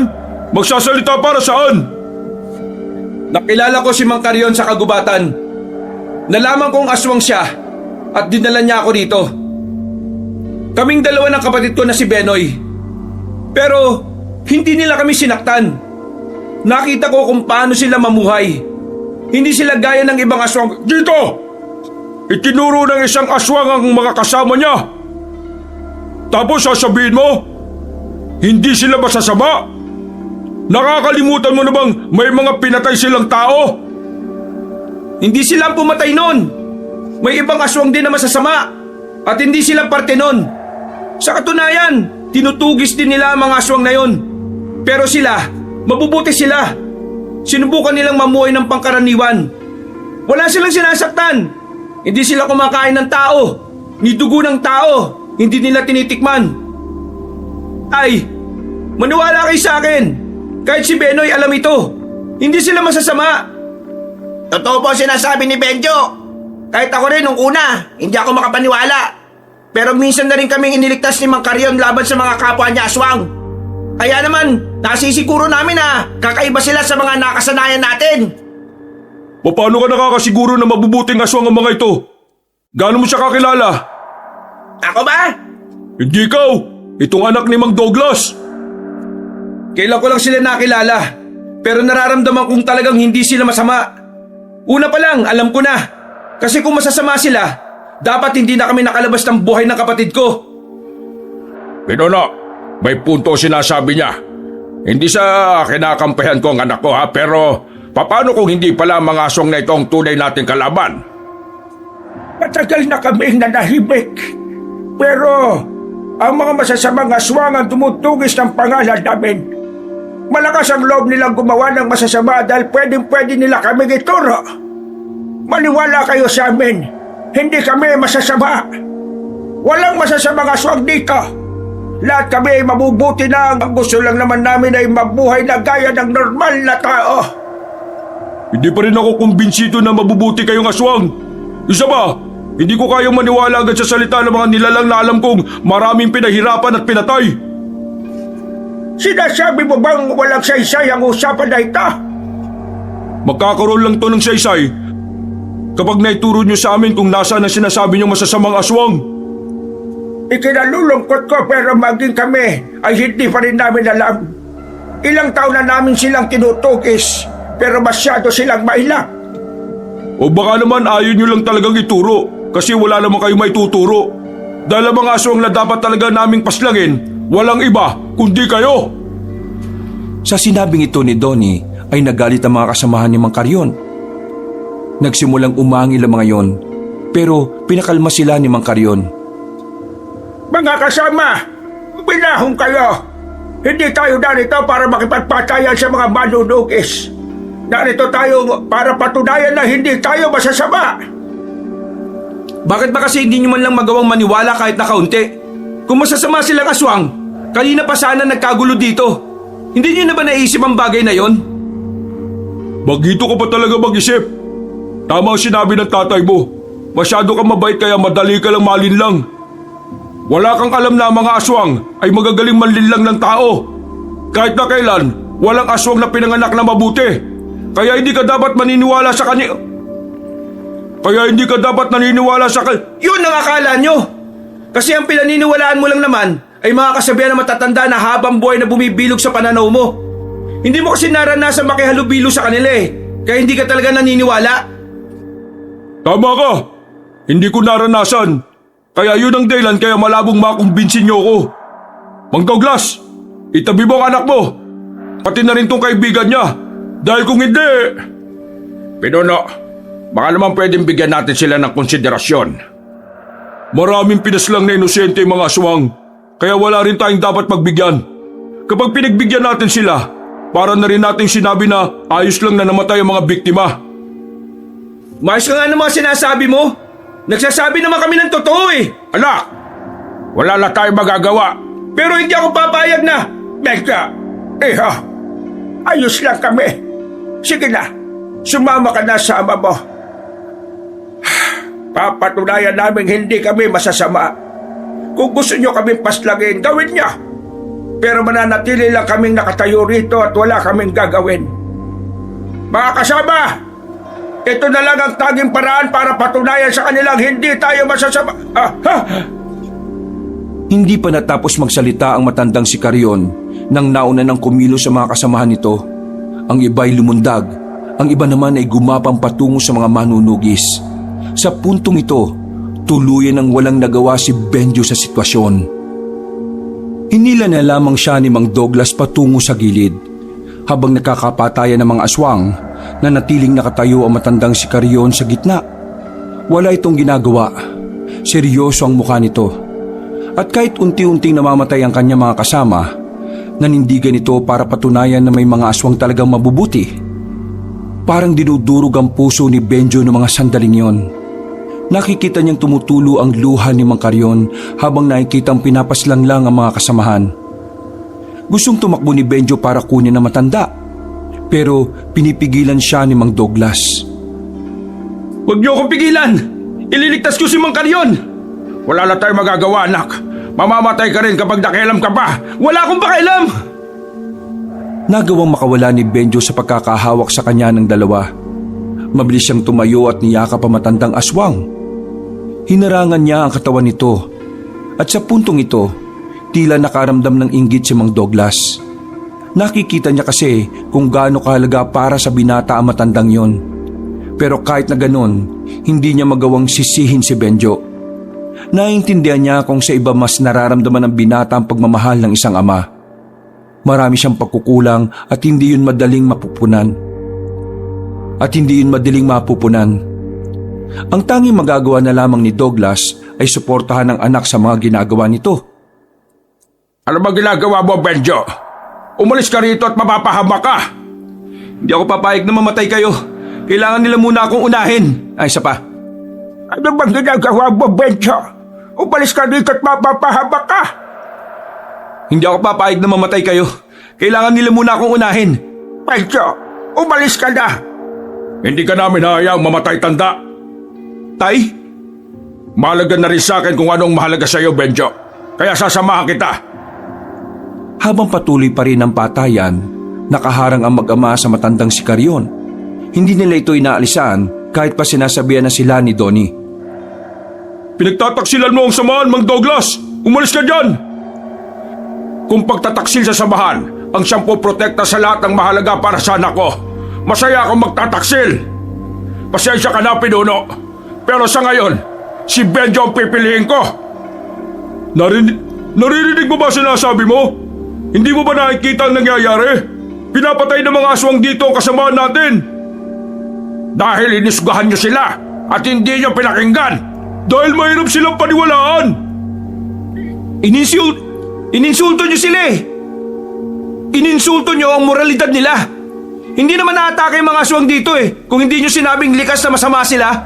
Binastos nyo ang lahat ng pagsisikap nilang mamuhay ng mabuting nilalang! Kahit ano pang sabihin ninyo, hindi na natin mababago ang sitwasyon. Nagsimula na ang gulo. Ngayon, mamili ka, Mang Douglas. Mabubuhay ka kasama namin o mamamatay ka kasama ng anak mo? Hindi ko na kailangan sagutin yan. Dahil kahit na kailan, anak ang inuuna ng magulang kumpara sa iba. Sa puntong ito, ramdam na ramdam ni Benjo kung gaano siya kamahal ng kanyang ama. Hindi niya inakala na darating ang sandali na maririnig niya yon mula sa kanyang tatay. Bagay na nakapagpagaan ng kanyang kalooban. Kung ganon, wala na akong magagawa kundi sama ka sa mga itinuturing kong alay! Hindi na nakapagsalita pa si Donnie nang sapakin na ito ni Jojo sa batok. Nawalan agad ng malay si Donnie. Sinamantala na nila ang pagkakataong yon.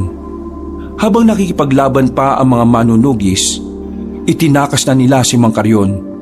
Itinakbo nila ang matanda. Pumunta sila ng kagubatan at nang makalayo na sila roon, ay saka lamang sila tumigil. Hindi ko sila dapat iniwan. Nasa labanan sila habang ako'y tumatakas. Ang mga iniwan mo ay mga siguradong mamamatay na. Nakita mo naman ang sitwasyon. Kitang-kita na di magtatagal, mamamatay na rin sila. Kailangan mong tanggapin ang katotohanan na yon ang kapalit ng pagiging padalos-dalos nila. Ikaw, tanda, kailangan mong mabuhay. Meron ka pang mga kasama na nakatakas. Sila ang isipin mo dahil kailangan kanila. Hindi kita kilala pero dahil sa anak ko, naniniwala akong mabuti kang aswang. Tila natauhan na matandang si Carrion sa sinabing yon ni Mang Douglas. Umupo na muna sila sa gilid para magpahinga. Sugatan na rin kasi ang paa ni Benjo at Jojo. Tay, maraming salamat ah. Salamat kasi kinampihan niyo ako. Ibang Douglas na kasi ito, anak. Hindi na ito ang dating tatay mo na walang pakialam. Ngayon, mas lalo na kitang nakilala bilang anak ko. Lahat gagawin ko para makabawi sa lahat ng mga pagkukulang ko sa iyo. Ngayon naiintindihan ko na kung bakit mabuting tao itong si Benjo. Hindi ako naging mabuting ama noon. Ngayon lang ako nagiging matinong ama. Kaya huwag kang bumilib sa akin. Ano nang gagawin natin ngayon? Mas kailangan nating paghandaan ang mga susunod na mga mangyayari. Bakit po? Ano po ba mangyayari? Sigurado akong nakamasidlang ang mga tunay na kalaban. Kung nakita nilang nagkagulo ang mga mabubuting aswang at mga manunugis, makakataon na yon para sa kanila na umatake. Lalo na't alam naman nating meron ding mga nabawas sa mga manunugis. Higit sa lahat ano? Walang nagbabantay ngayon sa baryo din niya. Tumayo na naman ang balahibo ni Benjo sa sinabing yon ng matandang aswang. Ang unang pumasok sa isipan ni Benjo ay ang kanyang kapatid at si Aling Wanda. Ang masasamang aswang ay pinamumunuan ng babaeng si Meralda, anak ng dating supremo ng mga aswang na napas lang namin noong araw. Nagiganti siya sa lahat. Wala siyang pinipili. Basta't alam niyang makakahadlang sa kanyang mga nais gawin, ay papatayin niya. Wala na tayong oras. Kailangan natin puntahan ang baryo namin. Mang Karyon, hindi ka nasasama ha? Hanapin mo ang mga kasamahan mong nakatakas at lumayo na kayo sa gulo. Hindi. Tutulong ako sa laban. Hindi pwedeng wala akong gawin lalo na't alam kong aatake ang grupo ni Meralda. Kung nasaan man ang mga kasamahan ko, alam kong mas pipiliin nila ang tahimik na buhay. Kaya nakakasiguro akong nasa maayos na silang kalagayan. Sigurado po ba kayong sasama kayo? Baka mapahamak lang kayo. Binigyan niyo ako ng pangalawang pagkakataon na mabuhay. Hindi ko sasayangin ang buhay ko sa wala lang. Huwag kayong mag-alala. Kahit na matanda na ako, isa pa rin naman akong aswang. Kaya tayo na. Pumunta na tayo sa baryo ninyo. Bawat segundo ay mahalaga sa kanila nung oras na yon. Kaya dali-dali silang lumarga. Makalipas lang ang ilang minuto, narating na rin nila ang baryo. Wala pang mga aswang, pero nakabalik na rin ang mga manunugis. Palihim silang pumasok sa baryo. Maingat nilang tinungo ang bahay ni Aling Wanda. Maswerteng hindi sila nakita ng mga manunugis nang makarating na rin sila roon. Pambihira! Bakit ngayon lang kayo? Itiko mo muna ang bibig mo dahil baka may makarinig sa'yo sa labas. Aling Wanda, saka na po kami magpapaliwanag. Jojo, pre, pwede bang ilayo mo si Benoy at si Aling Wanda rito? Sige pre, walang problema. Bakit? Ano po nangyayari? Saka ka na magtanong anak, wala na kaming oras. Sige na Jojo, mag-iingat kayo. Nako, bahala kayo. Tara na. Jojo, dali mo kami kung saan niyo gusto. Ligtas na nakaalis ang tatlo. Ang naiwan na lamang ay si Benjo at ang dalawang matandang lalaki na si Mang Douglas at Mang Karyon. Mabuti naman at nakaalis na sila. Bakit po? Nararamdaman ko na sila. Ang amoy ng mga kalaban. Ang presensya ni Meralda. Kumuha na lamang din ng itak si Benjo. Kinakabahan na siya sa mga sandaling ito. Wala siyang kaalam-alam sa pakikipaglaban. Basta ang tanging nasa isip niya lang sa mga sandaling ito ay makatulong. Nanatili lamang sila sa bakuran ni Aling Wanda. Naghihintay lamang sila sa mga maaaring mangyari. Kung ano man ang mangyayari sa gabing ito, Benjo, piliin mong mabuhay, ha? Kailangan ka ng kapatid mo. Huwag ka magsalita ng ganyan, Tay. Para ka namang namamaalam eh. Hindi natin alam kung ano ang mangyayari. Kaya hanggat maaga pa, mas maganda nang nagsasabi na ako. Huwag kayong mag-alala. Walang mamamatay sa inyong dalawa. Nagsimula ng mabalot ng pangamba nang sandali silang makarinig ng mga hiyawan ng mga masasamang aswang. Sa puntong ito, naalarma na ang mga residente. Sigawan at iyakan na ang maririnig. Masakit man sa kalooban ni Benjo pero wala na silang magagawa. Wala na silang oras para abisuhan ng mga tao. Lalo na't hinahanap din sila ng mga manunugis. Hindi nagtagal, nagsimula na ang kaguluhan. Nakikipaglaban na ang ilang manunugis sa mga aswang. Sa puntong ito, lumabas na rin sila ng bakuran. Nakita na lamang ng mag-ama si Mang Karyon na nagbago na ng anyo. Humaba ang mga kuko nito. Kumulubot lalo ang muka at lumabas ang mahaba ring pangil. Mag-iingat kayo. Sige na, mauna na ako. Nawindang silang dalawa nang makita si Mang Karyon na lumundag patungo sa itaas ng bubungan. Sige na, kailangan na rin nating lumaban para sa baryong ito, para sa kapatid mo. Ipangako niyo sa akin na hindi kayo mamamatay, Tay, ah. Ngumiti na lamang si Mang Douglas. Hindi na ito nakasagot nang may dumating na aswang sa harapan nila. Dalawang aswang na mababangis, naglalaway at parang gutom na gutom. Huwag ka matakot, kasama mo ako, kaya natin to. Medyo may natutunan naman ako sa pagiging manunugis eh. Bakit po kayo natawa? Naalarma na ang mag-ama nang biglang umatake ang dalawang aswang. Buti na lang ay naunang humarap si Mang Douglas doon. Pinagtatataga ni Mang Douglas ang aswang na malapit sa kanya. Dahil doon, nilakasan na rin ni Benjo ang kanyang loob. Inatake niya rin ang isang aswang. Dalawa na silang mag-amang nakikipagsabayan. Medyo natigilan ng dalawang aswang nang makitang tila hindi man lang natatakot ang dalawa. Ano? Tumigil yata kayo. Tay naman huwag yun ang asarin. Kapag kaharap mo sila, hindi ka dapat nagpapakita ng kahit na anong takot. Mas lumalakas sila kapag humihina ka. Ganun po ba? Di sige. Hoy!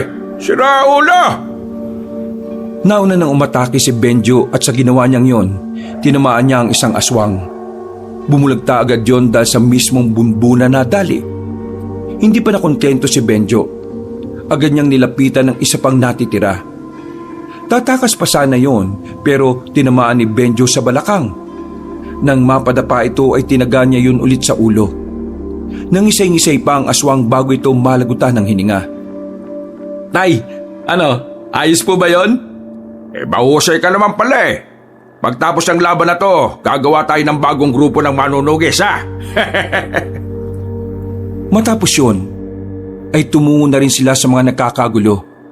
Naabutan pa nila si Donnie roon kasama ang mga ibang manunugis. Nandito na pala! Mamaya ka na magbaktol, Pinuno. Unahin na muna natin ang mga aswang. Tingnan nyo! Nawindang ang mga manunugis na makita nilang naglalaban-laban ng mga aswang. Dumating din kasi mga kasamahan ni Mang Carrion at sa mga sandaling ito, katapat na rin ni Mang Carrion ang dalagang aswang na si Miralda. At kitang-kita nilang lahat kung gaano kalakas ang babaeng aswang. Pinuno, sapat na ba nakikita mo para masabing may mga mabubuti talagang aswang? Wisit! Mga kasama! Tulungan natin ang mga aswang na mabubuti! Nagsimula na ang tunay na labanan, pero nakadako lang ang tingin ni Benjo at Mang Douglas sa laban ni Mang Carrion at Miralda. Nakita nilang nasa alanganing sitwasyon na matanda, kaya pumunta sila roon.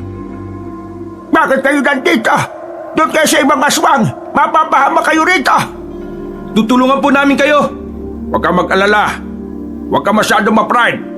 Kitang-kita namin na hindi mo siya kakayanin mag-isa.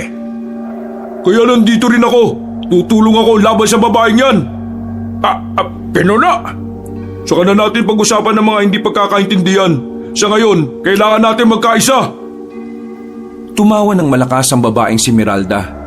Wala man lang nakikitang kahit na kaunting takot sa babae. Kaya naman, inihanda na rin nilang apat ang kanilang sarili. Hoy! Babae! Yan ang huling tawa mo!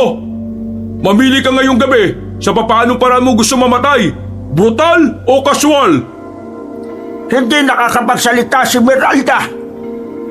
Tila napahiya ang binatang si Donnie. Maya-maya lang, lumusob na rin sa kanila ang babaeng aswang. Malakas ang aswang na ito. Sinubukan pa itong harangan ni Mang Carrion. Pero binalibag lamang ito ni Miralda. Sumunod namang umatake si Donnie. Gamit ang lahat ng kaalaman ng binata, buong tapang nitong sinabayan ng babaeng aswang. Nagawa nitong tamaan ng dalaga sa muka, dahilan para lalong manggigil ang babaeng aswang. Sa sunod nitong atake, nahawakan na nito si Donnie sa liig. Itinaas nito ang binata habang maigpit ang pagkakasakal nito. Nung mga sandaling yon, hindi na rin nagsayang pa ng oras sa matandang si Douglas. Agad itong lumapit at tinaga nito ang babaeng aswang sa likuran. Nabitiwan ni Miralda si Donnie. Masama ang tingin itong lumingon kay Mang Douglas. Sa puntong yon, alam na ni Benjo na ang kanyang ama na ang isusunod. Kaya bago pa makalapit si Miralda, tumakbo ng mabilis si Benjo. Hinawakan niya ang kanyang ama. Agad niyang hinagupit ng itak ang babaeng si Miralda. Tinamaan niya yon sa dibdib. Nasira ang damit nito at nanlaki ang mga mata ni Benjo sa kanyang nakita. Pero agad siyang natauhan nang makita niyang nanggagalaiti si Miralda. Unti-unti siyang napaatras. Ramdam niyang yun na ang huling sandali ng kanyang buhay. Hinigpitan niya ang hawak sa itak. Napapalunok siya ng laway. Sige, lumapit ka! Akala mo natatakot ako sa'yo? Galit na galit si Miralda nang umatake ito. Sinapak nito ang binatang si Benjo at sa sobrang lakas ng suntok, tila umikot ang mundo ng binata. Nabasag pa ang dalawa niyang ngipin. Benjo! Muling tumakbo si Mang Douglas. sinubukan niyang harangan ng kanyang anak. Tinaga niya ang dalaga pero sinubukan niyang iligtas ang kanyang anak. Tinaga niya ang dalaga pero hinawakan lang nito ang kanyang kamay. Maigpit ang pagkakahawak hanggang sa mabitiwan na niya ang itak. Humaba ang pangil ng dalaga. Akmang kakagatin na nito si Mang Douglas pero nakabalik na rin si Mang Carrion. Binangga nito si Miralda. Pinagkakakalmot ni Mang Carrion ng babae hanggang sa maligo na yon sa sariling dugo. Pero kahit na ganon, mas lalo lang lumakas ang babaeng aswang. Tumalsik na naman si Mang Carrion. Pinagkakakalmot din ito ni Miralda kaya hindi na rin ito nakatayo. Si Donnie naman binugbog din ni Miralda. Pagkatapos noon, pinukulan na naman ng tingin ni Miralda si Benjo at parabang si Benjo talaga ang gusto nitong unahin na paslangin. Lumundag ito patungo sa harapan ni Benjo. Nang tangkain na naman ni Mang Douglas na iligtas ang kanyang anak, sinipa lang ulit siya ni Miralda. Buong tapang naman na hinataw ni Benjo ng itak niya ang kaharap. Pero naagaw sa kanya ni Miralda ang itak niya. Winasak ng babaeng aswang ang damit ni Benjo. Tumingin yon sa kanyang katawan. Nagtataka si Benjo kung anong nangyayari. Bigla na lamang kasing kumalma ang babaeng aswang. Napansin din yon nila Mang Douglas. Anong ginawa mo? Sumenya sa kanya si Donnie. Sinasabi sa kanya ni Donnie na tila natitipuan siya ng babaeng aswang. Kaya naman agad din nakaisip ng paraan si Donnie. Para mas lalong mawala sa wisyo ang babaeng aswang, dahan-dahan na rin inalis ni Benjo ang kanyang pantalon. Nakabrief na lamang siya nung mga oras na yon. At dahil sa kanyang ginawa, nanlaki ang mga mata ng babae. Ano bang gusto mo? Katawan ko? Sige, ibibigay ko to sa'yo. Huwag mo lang silang saktan. Napalunok ng laway ang dalagang si Miralda. Nang sumenyas na si Donnie kay Mang Douglas, agad-agad na tumakbo si Mang Douglas palapit sa aswang. Tinaga niya yun sa leeg. Nang bumaon ng itak, binuhos naman ni Mang Carrion ang lahat ng kanyang lakas. Lumapit ito kay Miralda. Pinihit niya ang leeg nito. Hindi pa sila nakontento, ipinukol naman ni Donnie ang itak nito patungo sa babae. Tumama ang itak sa dibdib nito. Marahang napatras ang dalaga. Magbabago pa sana ito